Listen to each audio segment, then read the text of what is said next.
நமோ நமோ யாமுனாய யாமுனாய நமோ நமஹ. நமோ நமோ யாமுனாய யாமுனாய நமோ நமஹ. நம் பரமாச்சாரியரான சுவாமி ஆளவந்தாருடைய வைபவத்தை அனுபவிக்கப் போகிறோம். இன்றைய சுதினம் ஆடி மாசம் உத்திராட நட்சத்திரம், ஆளவந்தாருடைய திரு அவதார நன்னாள். யமுனை துறைவர், யாமுனர், யாமுனேயர், யாமுனாச்சாரியர் என்றெல்லாம் பிரசித்தியாக கொண்டாடப்பெற்ற சுவாமி ஆளவந்தாருடையதான திருநட்சத்திர நன்னாள். சுவாமி தேசிகன் இவரை ஆச்சாரியானாம் அக்ரணீகி யாமுனேயா அப்படின்னு ஆச்சாரியர்களிலே யாமுனாச்சாரியர்னு சொல்லக்கூடிய ஆளவந்தார் முதன்மை ஸ்தானத்தை வகிக்கிறார் அப்படின்னு விசேஷமாக கொண்டாடி இருக்கிறார். அப்படி சுவாமி தேசிகனுடையதான பகுமதியை பெற்ற நம்முடைய பூர்வாச்சாரியரும் பரமாச்சாரியருமானவர் இந்த ஆளவந்தார். ஸ்ரீமன் நாதமுனிகளினுடைய திரு பேரனார், ஸ்ரீமன் நாதமுனிகளினுடைய திருக்குமாரரான ஈஸ்வர பட்டாழ்வான்னு சொல்லக்கூடிய ஈஸ்வர முனிகளுடைய திருக்குமாரர். 3000 படி குரு பரம்பரா பிரபாவத்திலே இவருடைய அவதார விஷயமான தனியன் இப்படி அருளி செய்யப்பட்டிருக்கிறது. ஆஷாடேச உத்தராஷாடா சம்பூதம் தத்ர வைபுரே சிம்ஹானநாம் சம்விக்யாதம் ஸ்ரீயாமுன முனிம் பஜே. ஸ்ரீமன் நாதமுனிகளுடைய அவதார ஸ்தலமான காட்டுமன்னார் கோயில்னு சொல்லக்கூடிய வீரநாராயணபுரத்திலே, விஷ்ணு விருத்த கணம்னு சொல்லக்கூடியதான ஷடமர்ஷன கோத்திரத்திலே, தொட்டை குளத்தில் கலியுகம் தொடங்கி 4018வது வருஷம், அதாவது கிபி 916வது வருஷம், தாத்து நாம சம்பத்சரம் ஆடி மாசம் உத்திராட நட்சத்திர தன்னைக்கு ஸ்ரீவைகுண்டத்து நித்தியசூரிகளிலே ஒருவரான ஹரிவக்தரர் என்கிற சிம்ஹானனருடைய அம்சமாக அவதாரம் பண்ணினவர் இந்த சுவாமி. ஹரி அப்படின்னா சிம்ஹம் நீங்க அர்த்தம், ஆனனம் அப்படின்னா முகம், வக்திரம்னால முகம். சிம்ஹ முகத்திலே இருக்கக்கூடிய ஒரு நித்தியசூரியனுடையதான அம்சம் இவர். தாத்தாவான ஸ்ரீமன் நாதமுனிகள் குழந்தைக்கு யமுனை துறைவன் அப்படின்னு திருநாமம் சாற்றும்படியாக நியமித்திருந்தார் தன் குமாரரான ஈஸ்வரமுனிகளுக்கு. ஸ்ரீமன் நாதமுனிகள் கிட்டத்தட்ட 350 வருஷங்கள் இந்த லோகத்திலே எழுந்தருளி இருந்தார்னு சொல்றார். பல காலம் ஸ்ரீமன் நாதமுனிகள் யோகத்திலேயே எழுந்தருளி இருப்பர். ஸ்ரீமன் நாதமுனிகள் திருநாடு அலங்கரித்த பிறகுதான் ஆளவந்தார் அவதாரம் பண்ணினார்னு சில பேர் எழுதியிருக்கா பெரியவா. சில பேர் ஆளவந்தாருக்கு 8 வயசு இருக்கிறச்ச ஸ்ரீமன் நாதமுனிகள் பரம்பதிச்சார்னு எழுதியிருக்கா. ஆனா எல்லாரும் ஒத்துக்கொள்ளக்கூடியதான ஒரு விஷயம், ஸ்ரீமன் நாதமுனிகள் தன்னுடைய குமாரரான ஈஸ்வரமுனிகளுக்கு, உனக்கு எம்பெருமானுடைய அனுகிரகத்தினாலே ஒரு பிள்ளை பிறப்பான், அந்த ஆண் பிள்ளைக்கு யமுனை துறைவன் என்று கண்ணன் எம்பெருமானுடைய திருநாமத்தை சாற்று அப்படின்னு நியமித்திருந்தார். அவர் நியமிச்சுட்டு பரம்பதிச்சுட்டாரோ அல்லது நியமித்து யோகத்திலே எழுந்தருள் இருந்தாரோ, பிறக்க போற குழந்தைக்கு யமுனை துறைவன் பெயர் வைக்கணும்னு அவருடையதான நியமனம் குமாரருக்கு.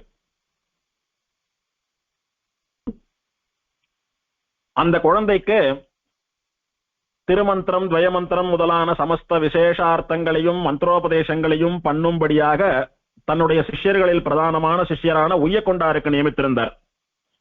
நீர்தான் அந்த குழந்தைக்கு மந்திரோபதேசம் பண்ணி காலக்ஷேபம் எல்லாம் சாதித்து குழந்தைய வித்வானாக்கணும் அப்படின்னு உய்யக்கொண்டாருக்கு உபதேசித்திருந்தார். திருக்குறுகை காவலப்பன்னு சொல்லக்கூடிய தன்னுடைய இன்னொரு பிரதான சிஷ்யருக்கு யோக ரகசியத்தை உபதேசிக்குமாறு நியமித்திருந்தார். தன் குமாரரான ஈஸ்வரமுனிகளுக்கு பிறக்க போற குழந்தைக்கு யமுனை துறைவன் பெயர் சாற்றணும் அப்படின்னு ஒரு நியமனம். மந்திரோபதேசம் பண்ணி காலக்ஷேபங்களை எல்லாம் குழந்தைக்கு சாதிக்க வேண்டும் என்பதாக உய்யக்கொண்டாருக்கு நியமனம். யோக ரகசியத்தை உபதேசிக்குமாறு திருக்குறுகை காவலப்பனுக்கு நியமனம். இப்படி இந்த யமுனை துறைவர் விஷயமா 3 நியமங்களை ஸ்ரீமன் நாதமுனிகள் பண்ணி வைத்திருந்தார். சுவாமி தேசிகன் ஸ்ரீமன் நாதமுனிகள் விஷயமாக தன்னுடைய கிரந்தமான சம்பிரதாய பரிசுத்தியில சாதிக்கிற விஷயம் என்னன்னா, ஆளவந்தாருடைய 8வது திருநட்சத்திரத்தில் ஸ்ரீமன் நாதமுனிகள் பரம்பதித்தார். கிட்டத்தட்ட 350 வருஷங்கள் எழுந்தருள் இருந்தார். மகா யோகியானபடியினால அத்தனை வருஷங்கள் அவரால் எழுந்தருள் இருக்க முடிந்தது. நாதமுனிகள் தன்னுடைய திருப்பேரனாரான ஆளவந்தாருக்கு அப்போதான் 8 வயசு. அதனால வேதாந்தார்த்தங்களை எல்லாம் அவருக்கு உபதேசிக்க முடியாதுன்றபடியினாலே அவருடைய பிரதான சிஷ்யர்களை கொண்டு அவருக்கு உபதேசம் பண்ணும்படியாக சொல்லி வைத்தார். ஆச்சாரியனுடைய குமாரர்கள் பௌத்ரான்னு ஆச்சாரிய சந்ததிகளாக இருந்தாலும் கூட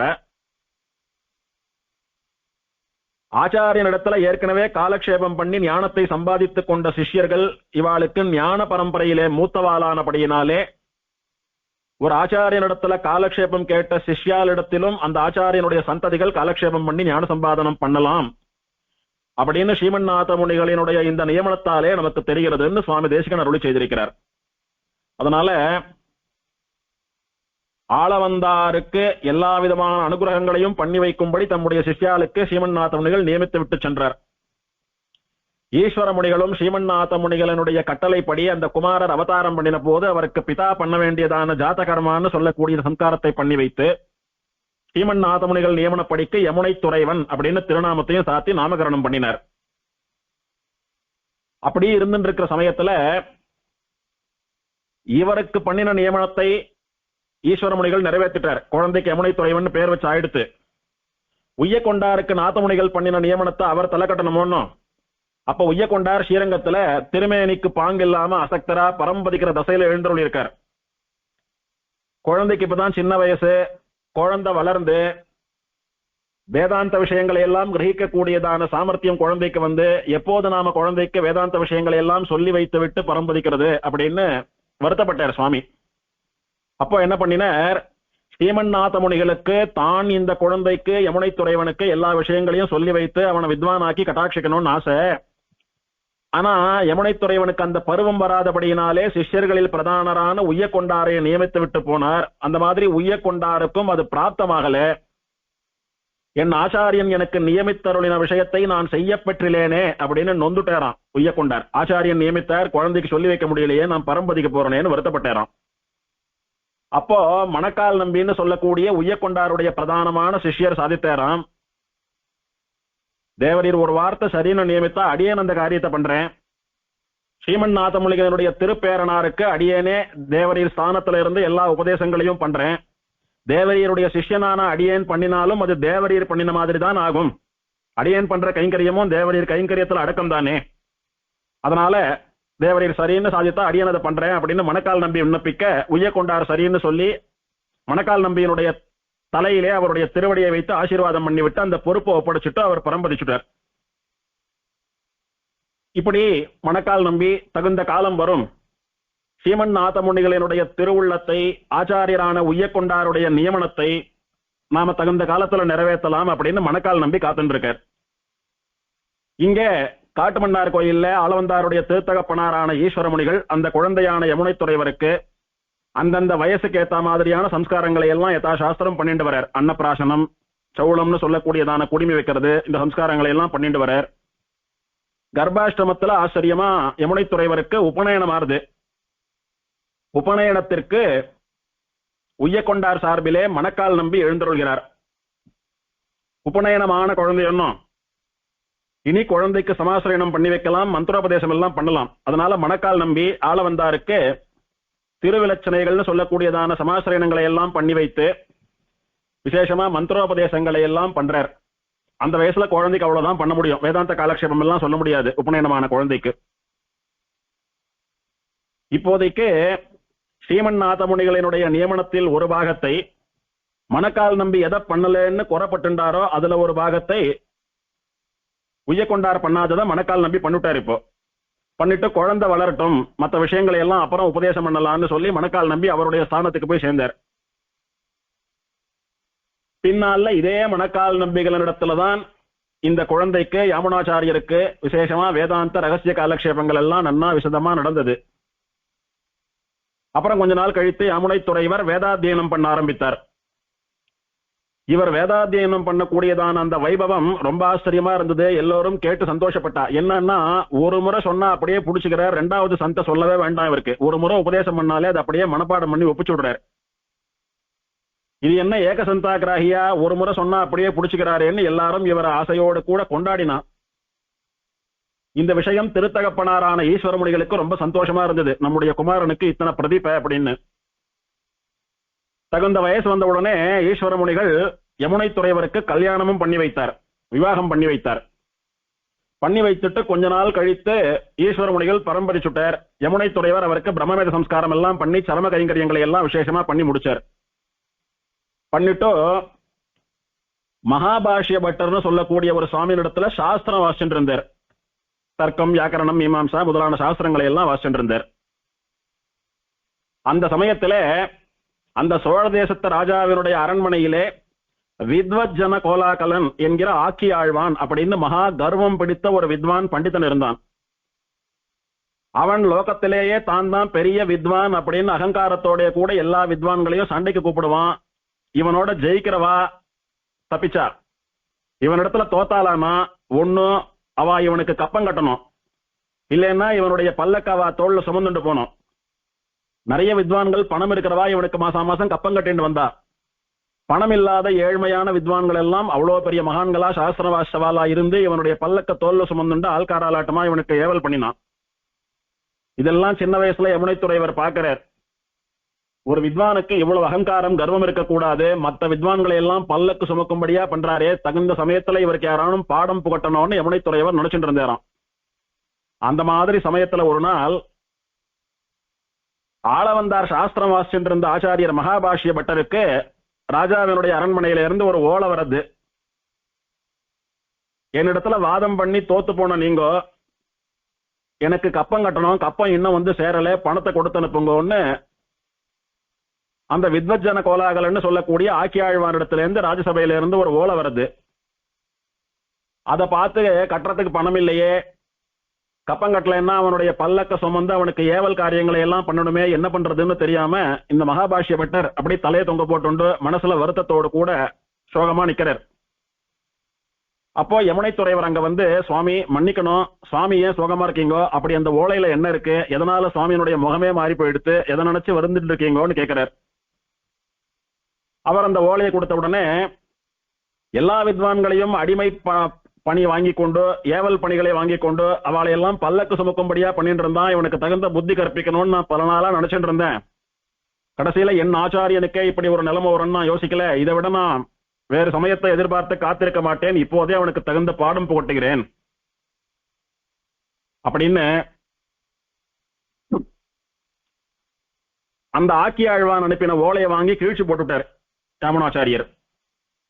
கிழிச்சு போட்டுட்டு பதில் இவர் ஒரு ஓலையில ஒரு ஸ்லோகத்தை எழுதி அந்த ராஜசேவகனிடத்துல கொடுத்து அனுப்புறார். இது எடுத்துன்னு போய் அந்த ஆக்கியாழ்வான் குடுன்னு சொல்றார். அதுல என்ன எழுதி இருந்ததுன்னா, ந வயம் கவயஸ்து கேவலம் ந வயம் கேவல தந்திரபாரகாக அபி து பிரதிவாதிவாரண பிரகடாட்டோப விபாட்டனக்ஷமாக. என்ன அர்த்தம்னா, நாங்க சாதாரணமா ஸ்லோகங்கள்லாம் எழுதக்கூடிய கவிஞர்கள் கிடையாது, கேவலம் கவிஞர்கள் அல்ல, கேவலம் சாஸ்திரத்தை மாத்திரம் வாசிச்சுட்டு சாஸ்திரத்தை பாடம் சொல்லிட்டு இருக்கிறவாலும் அல்ல. எங்களோடு எதிர்த்து சண்டை போடக்கூடிய பிரதிவாதிகள் இருக்காளே, அந்த மதம் பிடித்த யானைகளினுடைய மத்தகங்களை பிளக்கக்கூடிய ஆற்றல் உடைய சிங்கங்கள் நாங்கள். எங்களிடத்துல வாதம்னு வந்தா சிங்கமானது யானையை உண்டு இல்லைன்னு பண்றது போல உண்டு இல்லைன்னு பண்ணக்கூடிய சாமர்த்தியம் உடையவா, மற்றவாளண்டெல்லாம் வச்சுக்கிற மாதிரி எங்களாண்ட வச்சுக்க வேண்டாம்னு அர்த்தம். அதுக்கு அந்த ஸ்லோகத்தை எழுதி யார் கப்பம் கட்டணும்னு மகாபாஷ்ய பட்டருக்கு ஓலை எடுத்துட்டு வந்தான்னு அவனுடைய கொடுத்து அனுப்பினர் ஆளவந்தார். அதை எடுத்துன்னு போய் அவனும் ஆக்கியாழ்வான் கொடுத்தான். ஆக்கியாழ்வானுக்கு அதை பார்த்த உடனே ரொம்ப கோபம் வந்துருத்து. இத்தனை நாளா கப்பம் கட்டின்னு இருந்தார், இப்ப என்னை எதிர்த்து இந்த மாதிரி ஒரு ஸ்லோகம் எழுதி கொடுத்திருக்காரு அப்படின்னா அங்க என்ன நடந்ததுன்னு கேட்டான். இது அவர் எழுதி தரல, அவரோட சிஷ்யன் ஒரு சின்ன பையன் அவர் எழுதி கொடுத்திருக்கார், அது இல்லாம நீங்க கொடுத்து அனுப்பின ஓலையும் கீழ்ச்சி போட்டு உங்களை அவமானப்படுத்திட்டார் அவர் அப்படின்னு வேற சொன்னா. அவனுக்கு கோபம் தலைக்கு ஏறிடுத்து. ராஜா கிட்ட காட்டினான் அந்த ஓலைய. உடனே ராஜாவும் இந்த ஓலைய ஒன்னண்ட கொடுத்து அனுப்பின அந்த இளம் வித்வானை உடனே அரண்மனைக்கு வரும்படியா என்னுடைய கட்டளை, நீ போய் ஓலையை கொடு, சாசனத்தை கொடு, அவரை போய் அழிச்சுட்டு வான்னு சொன்னார். இவன் உடனே ஒரு ராஜாவினுடைய அனுமதி, ராஜாவினுடைய கட்டளை, ராஜா உடனே அழிச்சுட்டு வர சொன்னார் அப்படின்னு அந்த ஓலையை எடுத்துன்னு போய் அங்க நின்னான். யமுனை துறைவர் இடத்துல கொடுத்தான், வாங்கி பார்த்தார், அந்த ஓலையும் கீழ்ச்சி போட்டார். என்ன இப்படி பண்ணிட்டீங்களேன்னு அந்த ராஜசேவகன், ஆமா நான் கீழ்ச்சி போட்டேன்னு ராஜாவன்ட்ட போய் சொல்லுன்னார் இவர். இவனும் ராஜாவன்ட்ட போய் நீங்க கொடுத்த ஓலையை அவர் கீழ்ச்சி போட்டார், வரமாட்டேன்றார் அப்படின்னும். உடனே அந்த ராஜாவினுடைய தர்ம பத்னி நல்ல பாகவதேவோ மகாராணி, அவளுக்கு திருவரங்கத்தம்மைன்னு பேரு, ஸ்ரீரங்க நாச்சியாருடைய திருநாமம் அவளுக்கு. அவ ராஜாவினிடத்துல சொன்னா, யோகியர்களான மகான்கள் வித்வான்கள் அவளுக்குரிய கௌரவத்தோடு தகுந்தபடி மரியாதையா நடத்தினாதான் வருவா, இல்லைன்னா அவள்லாம் வரமாட்டா அப்படின்னு ஆலோசனை சொன்னா. உடனே அப்படின்னா அவர் எழுந்தருள்வதற்காக விசேஷமா தண்டிகைன்னு சொல்லக்கூடியதான பல்லக்கு அனுப்புங்கோ, அவர் பல்லக்க சுமந்துண்டு வர்றதுக்கு சேவகால் அனுப்புங்கோ, மகா வித்வானான அவர் பல்லக்கில் வரட்டும் அப்படின்னு ராஜாவானவன் பல்லக்கு அனுப்பினான். பல்லக்கை அவர் அழிச்சுட்டு வரத்துக்கு மேலத்தாள வாத்தியங்கள் அதோட கூட ஒரு புறப்பாடாட்டமா அனுப்பினான். முறைப்படி பல்லக்கோட வந்து பிரார்த்திக்கவே யமுனை துறைவர் சரி நான் ராஜசபைக்கு வரேன்னு ஒத்துட்டார். மகாபாஷ்ய பட்டர் இடத்துல, சுவாமி நீங்க கவலைப்படாதங்கோ, ஆக்கியாழ்வானையும் ராஜாவையும் நான் ஒரு கை பார்த்துடுறேன், மகானான உமக்கு அவத்தியம் வரும்படியா சிஷ்யன் நான் ஒரு நாளும் விடமாட்டேன், என் அனுகிரகம் பண்ணுங்கன்னு ஆச்சாரியனை சேவிச்சுட்டு பல்லக்கில் எழுந்து உட்கார்ந்துட்டு போனார் இவர். அப்படியே இவரை தோல்ல பல்லக்கில் வைத்து தர்க்க வியாக்கரண மீமாம்சாதி சாஸ்திரங்கள்ல பெரிய வல்லவரான யாமுனாச்சாரியர் வருகிறார் அப்படின்னு பிருதம் எல்லாம் சொல்லிட்டு போனான். அந்த பிருதம் சொல்லிண்டே அரண்மனையில போய் பல்லக்கு கீழே இறக்கினான். அவனுக்கு பயங்கர கோபம் அந்த ஆக்கியாழ்வானுக்கு. என்ன இது, நாம் இருக்கிற இடத்துல ஒரு பண்டிதனை, ஒரு சின்ன பையனை இப்படியெல்லாம் மகாவித்வான்னு சொல்லி பிருதம் எல்லாம் கூட்டிட்டு சொல்லி தூக்கிட்டு வராலே பல்லக்கில் அப்படின்னு சொல்லி நிறுத்துங்கோ. இது என்ன பெரிய தர்க்க சாஸ்திரத்துல வியாக்கரண சாஸ்திரத்துல மீமாம்சா சாஸ்திரத்துல எல்லாம் பெரிய சிம்மம்னு பிருதம் சொல்லிட்டு வரீங்கோ அப்படின்னு யார் சொன்னா? என்னோட எல்லா சாஸ்திரங்கள்லயும் அந்த பையன் வாதம் பண்ணட்டும், வாதம் பண்ணி ஜெயிக்கட்டும், அதுக்கப்புறம் ஒத்துக்கிறேன், அப்புறம் பிருதம் சொல்லலாம்னு கோச்சுட்டான் அவன்.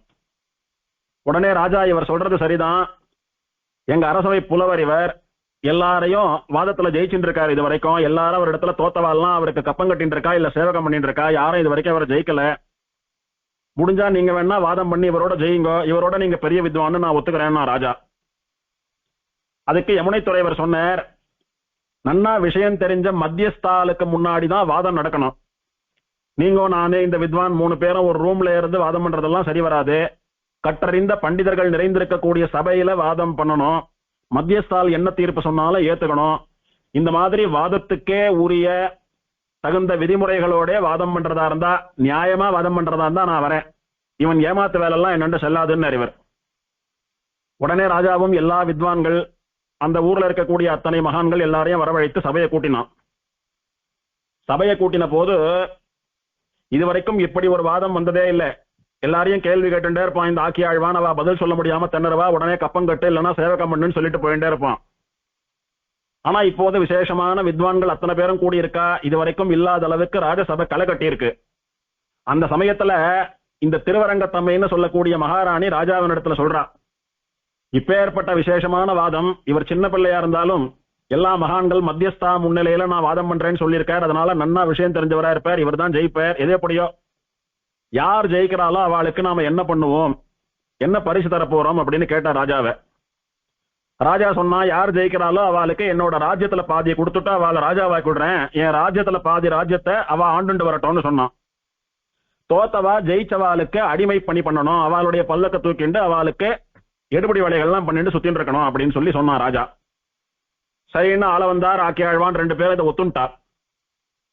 ஒத்துண்டு அகங்காரத்தினால ஆக்கியாழ்வான் சொன்னா, நீயோ சின்ன பையன், நான் பெரிய வித்வான், எனக்கு தெரிந்த அளவுக்கு விஷயங்கள்லாம் உனக்கு தெரியாது, அதனால சாஸ்திரங்கள்லயோ வேதாந்தத்திலேயோ உன்னை நான் கேள்வி கேட்க விரும்பல, நீ சின்ன பையனா இருக்கிறபடினால சிம்பிளா நான் கேள்வி கேட்கிறேன். நீ பண்ணக்கூடிய சத்வாதத்தை நான் அசத்வாதமாக்க முடியும், அசத்வாதத்தை சத்வாதமாக்க முடியும், அதே மாதிரி நீயும் பண்ணணும். நான் இருக்குன்னு சொல்றத இல்லைன்னு சொல்லணும், இல்லைன்னு சொல்றத இருக்குன்னு சொல்லணும், அதை உன்னால நிரூபிக்க முடியுமான்னு கேட்டான். யமுனை துறைவர் சொன்னார், நீங்க தானே சொன்னீங்க சின்ன பையன், எனக்கு கஷ்டம் தரக்கூடாதுன்னு தானே இந்த மாதிரி சிம்பிளான வாத விஷயத்தை வச்சுட்டு இருக்கீங்க, இல்லைன்னா பெரிய சாஸ்திரங்கள்ல கூட வாதம் பண்ணக்கூடிய அளவுக்கு உங்களுக்கு ஞானம் இருக்குமே, அப்ப நானே வாதத்தை ஆரம்பிக்கிறேன், நான் சொல்றத இருக்கிறத இல்லைன்னு சொல்லுங்க, இல்லைன்றத இருக்குன்னு சொல்லுங்கன்னு யமுனை துறைவர் இவர் ஆரம்பித்தார். சரி அப்படியே சொல்லுன்னு ஆக்கியாழ்வான். இவர் 3 விஷயங்களை சொன்னார். ராஜாயம் சார்வபௌமகா, இந்த ராஜா சார்வபௌமன் ஒண்ணு. ராஜபத்னியம் பதிவிரதா, இந்த ராஜாவினுடைய மனைவியான ராணி இருக்காளே அவ பதிவிரத. 3வது துவன் மாதா நவந்தியா, உன்னுடைய தாயார் மலடி இல்லை அப்படின்னு 3 விஷயத்த சொன்னார். இந்த 3 விஷயங்களையும் இருக்குன்றத இல்லைன்னு மறுக்கணும், இல்லைன்றத இருக்குன்னு மறுக்கணும் ஆக்கியாழ்வான். யோசிச்சு பாக்குறான், தலை வெடிச்சு போறது. என்னடா சின்ன பையன் பார்த்தா இப்படி ஒரு ஏடாகுடமான கேள்வியை கேட்டுட்டானே இவன், எப்படி இதுல இருந்து மீள போறோம்? இவன் சொல்றபடி இருக்கிறத இல்ல இல்லாத இருக்குன்னு சொன்னா இதெல்லாம் ராஜாவினுடைய கோபத்தை தூண்டி விட்டு நம்ம தலை போறதுக்கு கூட காரணமா அமையும். ஏன்னா இந்த ராஜா சார்வபௌமன் அப்படின்னா பெரிய சக்கரவர்த்தின்னு சொன்னா அந்த வார்த்தை ராஜாவுக்கு சந்தோஷத்தை கொடுக்கும். இல்ல இல்ல இவன் சார்வபௌமன் சக்கரவர்த்தி எல்லாம் ஒண்ணும் இல்ல, சாதாரண ராஜா தான் இவன் சொன்னா ராஜா கோபத்தினால வாள் எடுத்து தலையை சீவினாலும் சீவிடுவான். ராஜா சார்வபௌமன் சொன்னா இவர் என்ன சொல்லணும்? பதிலுக்கு சார்வபௌமன் இல்லைன்னு சொல்லணும். சொல்ல முடியுமா? ராஜ கோபத்துக்கு ஆளாக நேரிடும். வாய முடிந்தார், பேசாம பதில் சொல்ல முடியல. இந்த ராஜாவினுடைய மனைவி பதிவிரத்தை, அதாவது பத்னி அப்படின்னு சொன்னோம். இல்ல அவ பதிவிரத்தை இல்ல, பத்னி இல்லைன்னு மறுக்கணும். தன் மனைவி அந்த மாதிரி சொன்னா எந்த ராஜாவான ஒத்துப்பானா? அந்த க்ஷணத்துல உண்டு இல்லைன்னு பண்ணிட மாட்டானோ? இப்போ இந்த வித்வானை பார்த்து உன் தாயார் மலடி இல்லை அப்படின்னாரு அளவந்தார். ஆமா, அந்த தாயார் இந்த வித்வானை பெற்றிருக்காளோ இல்லையோ, அவளுக்கு ஒரு குழந்தை இவர் இருக்காளோ இல்லையோ ஆக்கியாழ்வான்னு. அப்படி இருக்கிறச்ச அந்த அம்மா எப்படி மலடி? ஆமாவா மலடி இல்லதான். ஆனா என்னன்னு சொல்லணும்? இல்ல இல்ல என் தாயார் மலடிதான்னு சொல்லணும். அவர் அதையும் அவரால் சொல்ல முடியல. என்ன திரு திருன்னு முழிக்கிறீர் அப்படின்னு யமுனைத்துறைவர் கேட்டார். சரி இதை விட்டுட்டு சாஸ்திரத்துல நாம சண்டையை வச்சுக்கலாம்னா அவன். சரி நீ கேள்வி கேளுன்னு சொன்ன உடனே ஒரு மாதிரி மிடுக்கா நின்னர். இந்த பையன் நிக்கக்கூடிய காம்பீரியத்தையும் மிடுக்கையும் பாக்குறச்ச சாஸ்திரங்கள் எல்லாம் கரகண்டவனா இருப்பான் போல் இருக்கு. இவனோட சாஸ்திரத்துல வாதம் பண்ணாலும் நாம தான் தோத்து போவோம்னு சொல்லி சரி வாண்டாம் வாண்டான்னு விட்டார் அவர். அவரே சரி அது பரவாயில்ல, இதையெல்லாம் உன்னால இருக்கு இல்லைன்னு நிரூபிக்க முடியுமா, மறுக்க முடியுமா அப்படின்னு யமுனைத்துறைவரை பார்த்து அந்த ஆக்கியாழ்வான் கேட்டான். அதுக்கு சொன்னார், நான் பண்ணுவேனே. எப்படின்னு சொல்றேன் கேளு. இந்த ராஜா சார்வபௌமன் சொன்னதுக்கு இல்லைன்னு சொல்லணும். ஆமா, இந்த ராஜா சார்வபௌமன் கிடையாது. சார்வபௌமன் அப்படின்ற சப்தத்துக்கு என்ன அர்த்தம்னா, எவன் ஒருத்தன் பூலோகம் முழுதையும் ஆள்கிறானோ, எவனுடைய ராஜ்யத்தில் சூரியனே மறைவதில்லையோ அவன்தான் சார்வபௌமன். இந்த பூலோகம் முழுக்க ஒருத்தன் ஆள்றான்னா, இப்ப இங்க ராத்திரியா இருக்கு, இன்னொரு தேசத்துல பகலா இருக்கும். கார்த்தால இங்க சூரியன் இருந்தான், இப்ப அங்க சூரியன் இருக்கான். அதனால அவன் ராஜ்யத்துல எங்கேயாவது ஒரு மூலையில எப்பாவது சூரியன் எங்கேயாவது இருந்துட்டு இருப்பான். அவன் தான் சார்வபௌமன். இவன் வெறும சோழ தேசத்து ராஜா தானே. இவன் ராஜ்யத்துல சூரியன் வரவும் வருவான், போவும் போவான். எப்போதும் சூரியன் உதித்துக் கொண்டே இருக்கக்கூடிய சக்கரவர்த்தி கிடையாது இவன். அதனால இவன் சார்வபௌமன் இல்லை அப்படின்னு மறுத்துட்டார். இந்த ராணி பத்னி இல்ல பதிவிரத்தை இல்லைன்னு சொன்னீங்களா, அது எப்படின்னா, ஆமாம், முறைப்படி ஒரு ஸ்திரீயானவள் முதல்ல கந்தர்வர்களை மணப்பதாக தான விவாக மந்திரங்கள்லாம் சொல்றது. கந்தர்வனை மணந்துட்டு அடுத்தபடியா தானே பர்த்தாவை மணக்கிறதா சொல்றது. இப்படி இந்த அரசனுக்கு முன்னாலேயே கந்தர்வனை மணந்த இவள் பதிவிரதா இல்லை சாஸ்திர பார்வையிலே அப்படின்ற மாதிரி சொல்லி அதை சமர்த்தனம் பண்ணினார். ராணி ஆச்சரியப்பட்டு போயிட்டா. சரி குத்துக்கல்லு மாதிரி நான் நிக்கிறேன், எங்க அம்மா மலடின்னு எப்படி நான் ஒத்துக்கிறதுன்னு கேட்டார். சாஸ்திரம் என்ன சொல்றதுன்னா, தனிமரம் தோப்பாகாது, அதே மாதிரி ஒரு பிள்ளையும் பிள்ளையாக மாட்டான், குறைஞ்சது 2 பிள்ளையாவது பெத்துக்கணும்னு சாஸ்திரம் சொல்றது. நீர் ஒரே பிள்ளையானபடியினாலே உன் தாயார் சாஸ்திரப்படி சாஸ்திரத்தினுடைய பார்வையில மலடிதான் அப்படின்னார். எல்லாரும் வாயடைத்து போய் நின்னான். இதுக்கு மேல இவரிடத்துல சாஸ்திரத்திலேயோ வேதாந்தத்திலேயோ விசாரம் பண்ணினாலும் இவர் ஜெயிச்சுடுவார், நாம தோத்து அவமானப்பட்டு நிப்போம்னு புரிஞ்சுட்டு அந்த வாதத்துல தான் தோத்ததா ஒத்துண்டான் ஆக்கியாழ்வான். உடனே ராஜாவானவர் நம் யமுனைத்துறைவரை பார்த்து பாராட்டுறார். இப்பேற்பட்ட வசந்த ஒரு ஞானம் சாமர்த்தியம், வாதத்துல மத்தவால மடக்கக்கூடியதான தன்மை இது வரைக்கும் நான் யாருக்கிட்டையும் பார்த்ததில்லை. அதுவும் இந்த சின்ன வயசுல இவ்வளவு பெரிய வித்வானை அடக்கி ஆளக்கூடியதான காம்பீரியத்தை பார்த்து நான் வியந்து போய் நிக்கிறேன் அப்படின்னு சொல்றச்ச ராணி சொல்றா, நான் இவர் இறங்குறச்ச இவர் முகத்தை பார்த்த உடனே என்ன சொன்னேன், இவர் தான் ஜெயிப்பார், இவர் மகா வித்வானா தெரிகிறார், நிச்சயம் இந்த போட்டியில இவர் தான் ஜெயிக்க போறாருன்னு இவர் வரச்சையே பல்லக்கில இருந்து இறங்குறச்சையே சொல்லிட்டேன். ஆனா ராஜா நீங்க என்ன சொன்னீங்க, மகா வித்வானான ஆக்கியாழ்வான் தான் ஜெயிப்பார்னு சொன்னீங்க. இப்ப நீங்க சொன்னது பொய்யா எடுத்து ஆக்கியாழ்வான் தோத்து போயிட்டார், நான் சொன்னபடி இந்த குழந்தை ஜெயிச்சுடுத்து அப்படின்னு சொல்லி இந்த ராணி சந்தோஷத்தோடைய கூட இவர் அருகே எம்மை ஆள வந்தீரோ, நான் சொன்னதை மெய்யாக்கி என்ன ஜெயிக்க வைக்கிறதுக்காக வந்தீங்களோ. அதுவும் இல்லாமல் இந்த ராணி பரம பாகவத்தை ஆள வந்தார், ஒரு ஆச்சாரியராக வரக்கூடியவர், ஸ்ரீமன்னாத முனிகள் திருமேனி சம்பந்தம் பெற்றவர். அதனால பரம பாகவதோத்தமரான ஆளவந்தார சேவிக்கிற போது பகவத் பக்தர் என்கிற பக்தியும் இவ மனசுல இருக்கு. இந்த ராணியும் பின்னால ஆளவந்தாரா ஆசிரியத்து சிஷ்யாக போறா. ஆளவந்தார் அனுகிரகத்தினால அவளும் மோட்சம் போக போறா. அதனால எல்லாத்தையும் மனசுல வச்சுண்டு எம்மை ஆளவந்தீரோ அப்படின்னு ஆளவந்தாரை பார்த்து சந்தோஷமா கொண்டாடுறா. அதுல இருந்து ராஜாவானவன் இன்று முதல் இவர் ஆளவந்தார் என்று எல்லோராலும் பகுமானத்தோட வழங்கப்படுவார் அப்படின்னு அந்த திருநாமத்தை அவருக்கு சமர்ப்பித்தான். அதுல இருந்து யாமுனாச்சாரியர் என்கிற பெயர் மறைந்து ஆளவந்தார் என்கிற திருநாமமே அவருக்கு பிரசித்தமாக நின்றுவிட்டது. ராஜா சொன்னபடி இனிமேல் இந்த சுவாமி எல்லாரும் ஆளவந்தார்னு தான் கூப்பிடணும். நான் பந்தயத்துல சொன்னபடி என்னுடைய பாதி ராஜ்யத்தை இந்த சுவாமி பேர்ல எழுதி வச்சுடுறேன். இந்த ஆளவந்தார்னு சொல்லக்கூடிய சுவாமி தான் ராஜாவா இருந்துட்டு பாதி ராஜ்யத்தை ஆண்டுட்டு வரணும் அப்படின்னு ராஜ்யத்துல பாதியை கொடுத்துட்டார். ராணி கேட்டா தோத்து போன ஆக்கியாழ்வானுக்கு என்ன தண்டனைன்னா, ஏற்கனவே பேசின மாதிரி ஆளவந்தாருக்கு ஆக்கியாழ்வான் பல்லக்கு சுமந்துண்டு அடிமைத்தனம் பண்ணிட்டு இருக்கணும், எடுபடி வேலைகள்லாம் பண்ணிட்டு இருக்கணும்னு சொன்னான். ஆனா சுவாமி ஆளவந்தார் என்ன சொன்னாருங்கன்னா, பரம சாத்வீகரானபடியினாலே பரம கல்யாண குண நிதியானபடியினாலே ஆளவந்தார் அப்பவே என்ன சொல்றார், இவரோ வயசானவர், பெரிய வித்வான், வேற நிறைய சாஸ்திரம் எல்லாம் வாசிச்சிருக்கார், வயசுலயும் பெரியவர், இவர் போய் என்னது எனக்கு பல்லக்கெல்லாம் தூக்கிண்டு அடிமை வேலையெல்லாம் பண்ணிண்டு அதனால போனா போறத அவரை விட்டுடலாம். இனிமேல் எந்த வித்வானையும் எந்த மகானையும் யார ஒருத்தரையும் நீங்க மனசு கஷ்டப்படும்படியா எதையும் சொல்லாதீங்கோ, அவமதிக்காதீங்கோ, அதுவே எனக்கு போறோம், நீங்க ஒண்ணு எனக்கு அடிமை வேலை எல்லாம் பண்ணவானான்னு சொல்லி மன்னிச்சு விட்டுட்டார். அப்பவே அவ்வளவு ஒரு கருணை ஆளவந்தாருக்கு. அப்படியே கொஞ்ச நாள் ராஜ்யம் பண்ணிட்டு ராஜாவா எழுந்தருளி இருக்கார். கொஞ்ச நாள் கழித்து ஆளவந்தாருக்கு 4 திருக்குமாரர்கள், 4 பிள்ளைகள் அவதாரம் பண்றார். அவளுக்கு ஒருத்தருக்கு சொட்டை நம்பின்னு பேரு, ஒருத்தருக்கு தெய்வத்துக்கரசு நம்பின்னு பேரு, ஒருத்தருக்கு பிள்ளையரசு நம்பின்னு பேரு, ஒருத்தருக்கு திருவரங்க பெருமாள்னு பேரு. இப்படியே ஆளவந்தாருக்கு 4 திருக்குமாரர்கள் அவதாரம் பண்றார். 4 திருக்குமாரர்களை வளர்த்துண்டு நல்லபடியா ராஜ்யம் பண்ணிண்டு ராஜ போகங்களை எல்லாம் அனுபவித்துக் கொண்டு, நிஜமான ராஜா கூட அப்படி இருக்க மாட்டான், அந்த மாதிரி ஒரு ஆச்சரியமான ராஜ்யம் பண்ணிட்டு சந்தோஷமா இருந்துட்டு இருக்கார் ஆளவந்தார் குழந்தைகளோடும் குடும்பத்தோடும்.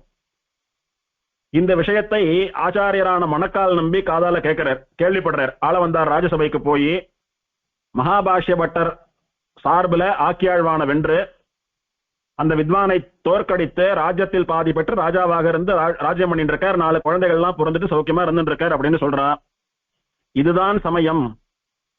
ஸ்ரீமன்னாத முனிகள் உய்யக்கொண்டாருக்கு நியமித்ததை, உய்யக்கொண்டார் நமக்கு நியமித்ததை நிறைவேற்றுவதற்கு இதுதான் தகுந்த சமயம்னு மணக்கால் நம்பி ஆச்சாரியாலையெல்லாம் தியானம் பண்ணிட்டு ஆளவந்தாரை பார்க்கலான்னு புறப்படுறார். போன போது ஆளவந்தார் ராஜா ஒன்னும் அரண்மனையில கட்டும் காவலுமா சிம்மாசனத்துல கம்பீரமா உட்கார்ந்துட்டு இருக்கார் ஆளவந்தார். யார் வேணாலும் நேர போய் அவரை பார்த்துட முடியாது அப்பாயின்மெண்ட் இல்லாம.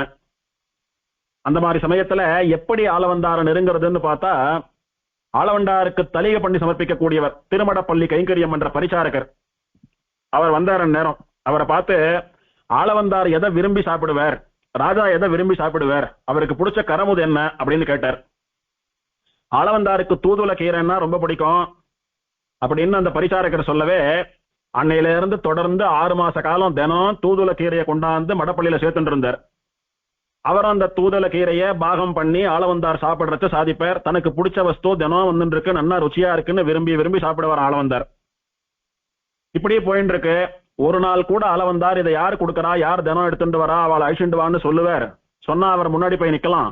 அப்படியே ஆச்சாரியரான உய்யக்கொண்டார் சொன்னதை நிறைவேற்றிடலாம், உபதேசம் பண்ணிவிடலாம் இவர் நினைச்சுட்டு இருக்கார். ஆனா அவர் பாட்டுக்கு சாப்பிட்டு இருக்கார், ராஜ்யம் பண்ணிட்டு இருக்கார். 6 மாசம் போயிட்டு இருக்கு. இப்படியே போக வேண்டாம், இதுக்கு மேலேயும் காலம் கடத்த வேண்டாம் அப்படின்னு திருவுள்ளம் பண்ணினார் மணக்கால் நம்பி.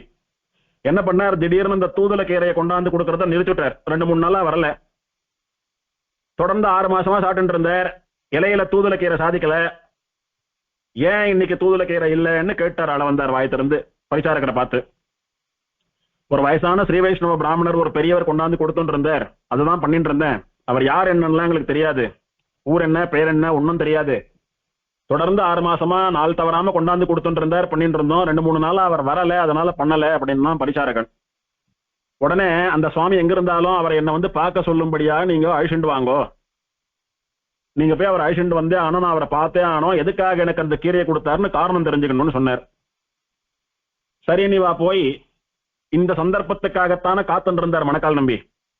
அந்த பரிசாரகர் போய், நீங்க பாட்டுக்கு 6 மாசம் கீரையை கொடுத்தீங்கோ, திடீர்னு நிறுத்திட்டீங்கோ, ராஜா வந்து உங்களை அழிச்சுண்டு வர சொல்றாரு, வாங்கோ சுவாமின்னு பிரார்த்தித்தான்.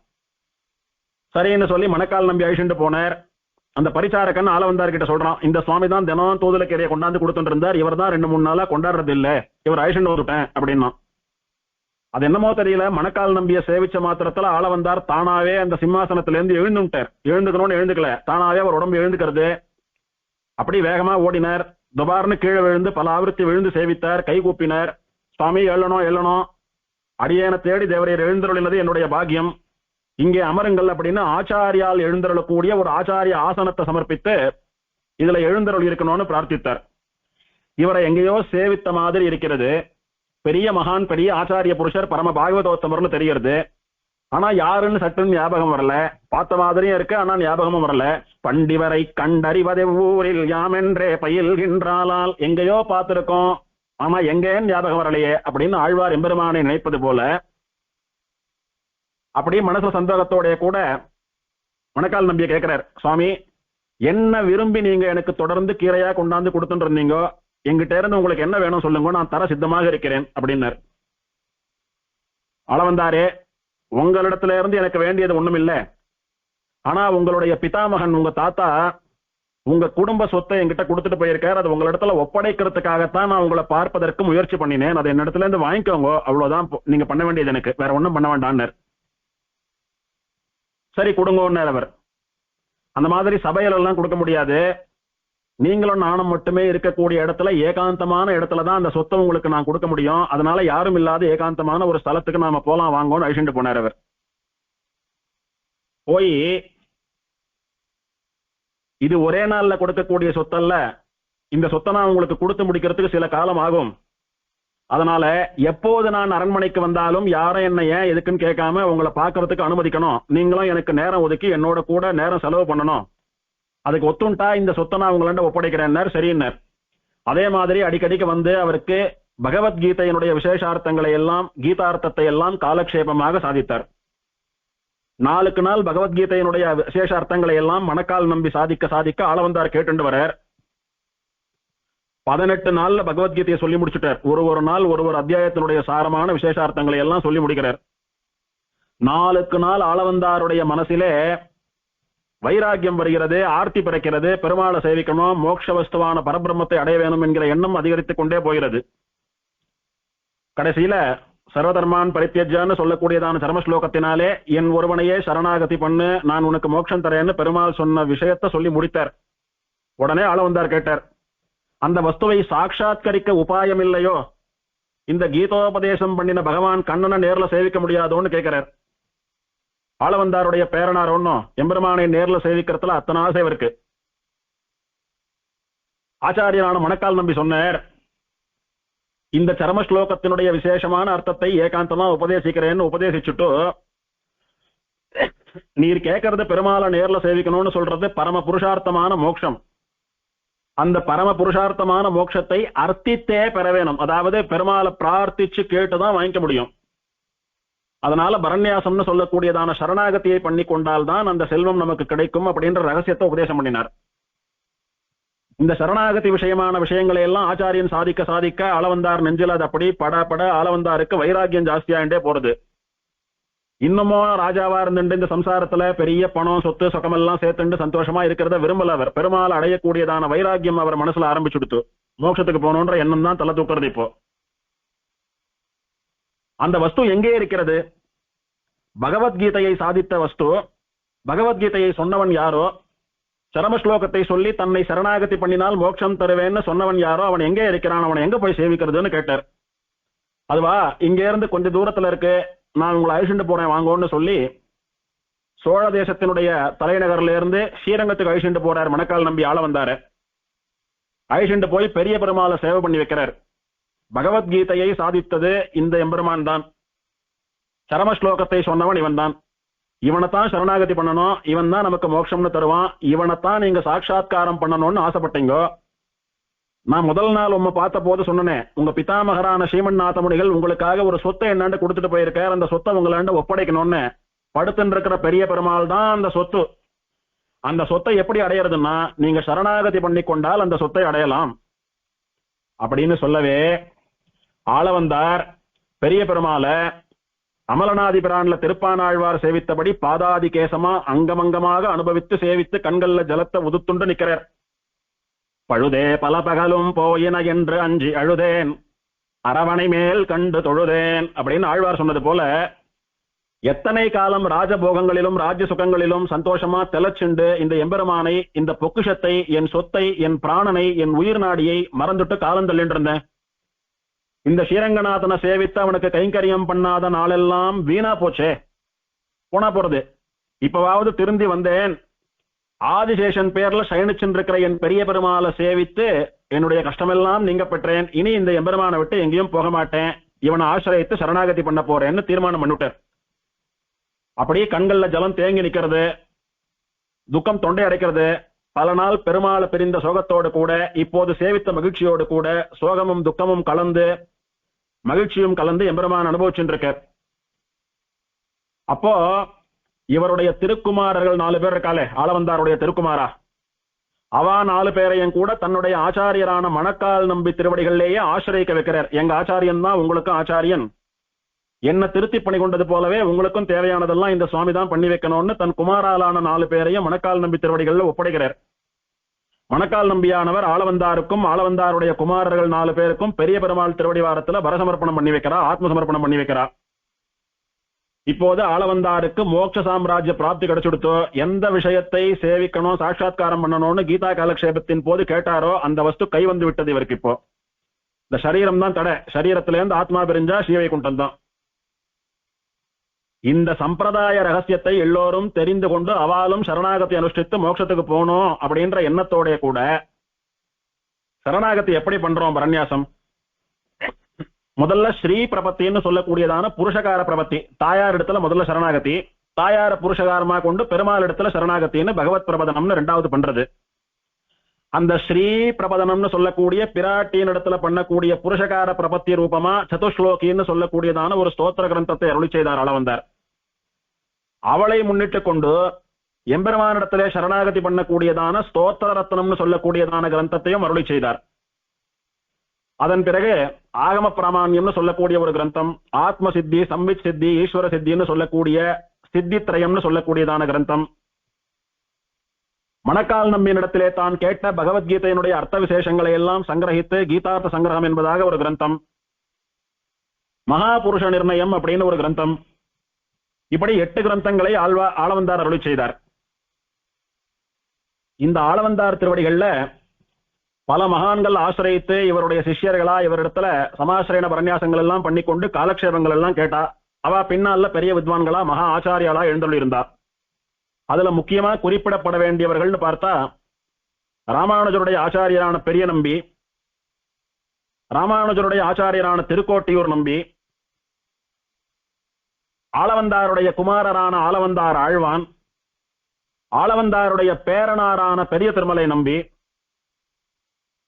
ராமானுஜருடைய இன்னொரு ஆச்சாரியரான திருமாலையாண்டான், தெய்வவாரியாண்டான், வானமாமலையாண்டான், ஈசாண்டான், திருமோகூர் அப்பன், திருமோகூர் நின்றான், தெய்வ பெருமாள், மாரணேரி நம்பி, திருக்குறுகூர்தாசர், ஈங்கச்சோளாண்டான், இவருக்கு ஆளவந்தார் என்று பெயர் சூட்டிய ராஜாவினுடைய தர்மபத்தினியான திருவரங்கத்தம்மைன்னு சொல்லுகிற மகாராணி, திருக்கச்சி நம்பி, இந்த 16 திருநாமங்களும் ஆளவந்தாருடைய சிஷ்யர்கள்ல முக்கியமானவா. இப்படி பல சிஷ்யர்கள் முக்கியமா இந்த 16 திருநாமங்கள் ஆளவந்தார் ஆசிரியத்து காலக்ஷேபாதிகள் எல்லாம் பண்ணிண்டு ஆளவந்தார் கைங்கரியங்களை எல்லாம் பண்ணிண்டு அவர் இட்ட வழக்கா இருந்துட்டு வரா. அந்த சமயத்துல ஒரு நாள் ஆளவந்தார் எப்படி இருக்கார் பார்க்கலாம் அப்படின்னு மணக்கால் நம்பி வராருங்க. வந்து பார்த்து ராஜபோகத்தை எல்லாம் திறந்துட்டு ஸ்ரீமன்னாத முனிகளினுடைய திருமேனி சம்பந்தம் பெற்றவரா, ஒரு ஆச்சாரிய புருஷரா, நிறைய சிஷ்யாளுக்கு சாஸ்திர சம்பிரதாயங்களை எல்லாம் கற்பித்துக் கொண்டு எம்பெருமானுக்கு கைங்கரியத்தை பண்ணிக்கொண்டு பகவத் பாகவத கைங்கரியத்தை பண்ணிட்டு ஸ்ரீமன்னாத முனிகளுடைய திருப்பேரனார் எப்படி இருக்கணுமோ அப்படி இருந்துட்டு இருக்கார். சந்தோஷம். ஸ்ரீமன்னாத முனிகள் எதை பண்ணணும்னு உய்ய கொண்டாருக்கு நியமித்தாரோ அதை அவரால் பண்ண முடியாத போயிடுத்து. அதை அடியேன் பண்ணுவேனா அப்படின்னு நினைச்சிட்டு இருந்தேன், பண்ணி முடிச்சுட்டேன், என் கண்ணால பார்த்துட்டேன், ரொம்ப சந்தோஷம்னு மணக்கால் நம்பிக்கை ஆளவந்தார பார்த்த மாத்திரத்துல சந்தோஷம். ஸ்ரீமன்னாத முனிகள் யமுனை துறைவர் விஷயமா நியமித்த 3 விஷயங்கள்ல 2 ஆயிடுத்து. 1 ஈஸ்வர முனிகள் அவருக்கு யமுனை துறைவர்னு பேர் வச்சாயிடுத்து. உய்ய கொண்டார் அவருக்கு எல்லாத்தையும் உபதேசிக்கணும், அதை மணக்கால் நம்பி உபதேசிச்சுட்டார். இனி பாக்கி திருக்குறுகை காவலப்பனிடத்திலே யமுனை துறைவர் யோக ரகசியத்தை உபதேசமா பெறணும். அவர் நாதமுனிகளாட்ட யோகின்றபடினால ரொம்ப வருஷம் எழுதிருக்கார். அவர் யோகத்துல எழுதிருக்கார், யோகத்துல எழுதிருந்து பெருமாள் அனுபவிச்சுட்டு இருக்கார் யோகத்துல. மணக்கால் நம்பி ஆளவந்தார்கிட்ட போய் சொல்றார், உம்முடைய ஞான பக்தி வைராகிய அனுஷ்டானங்களை எல்லாம் பார்த்து எனக்கு ரொம்ப சந்தோஷம். ஸ்ரீமன்னாதமுனிகள் உங்களை எப்படி தயார் பண்ணணும்னு நினைச்சாரோ அப்படி இருக்கீங்க நீங்க, ரொம்ப சந்தோஷம். ஆனா ஸ்ரீமன்னாதமுனிகளினுடைய கட்டளையில ஒண்ணு பாக்கி இருக்கு. நீர் இப்போதே குருகை காவலப்பனிடத்துக்கு போய் அவருக்கு மட்டுமே தெரிந்த ஸ்ரீமன்னாதமுனிகளாலே உபதேசம் பண்ணப்பட்ட யோக ரகசியத்தை நீர் உபதேசமாக பெற வேணும் அப்படின்னு நியமிக்கிறார் மணக்கால் நம்பி. சரின்னு ஆளவந்தார் சாதிக்கிறார். அடியனுக்கு மந்திரோபதேசம் எல்லாம் பண்ணி காலக்ஷேபம் எல்லாம் சாதித்து அடியனை திருத்தி பணி கொண்ட ஆச்சாரியர் தேவரியருடைய நியமனம் தான் எனக்கு கைங்கரியம். ஆச்சாரியன் என்ன சொல்றாரோ அது பண்றதுதான் சிஷ்யாளுக்கு கைங்கரியம். அடியனுடைய பாக்கியம் இப்பவே போறேன்னு மணக்கால் நம்பியை சேவித்து அனுகிரகம் வாங்கிக்கிறார். அப்படி சம்பிரதாய பிரவச்சனம் பண்ணிட்டு வர்றார். இந்த சமயத்துல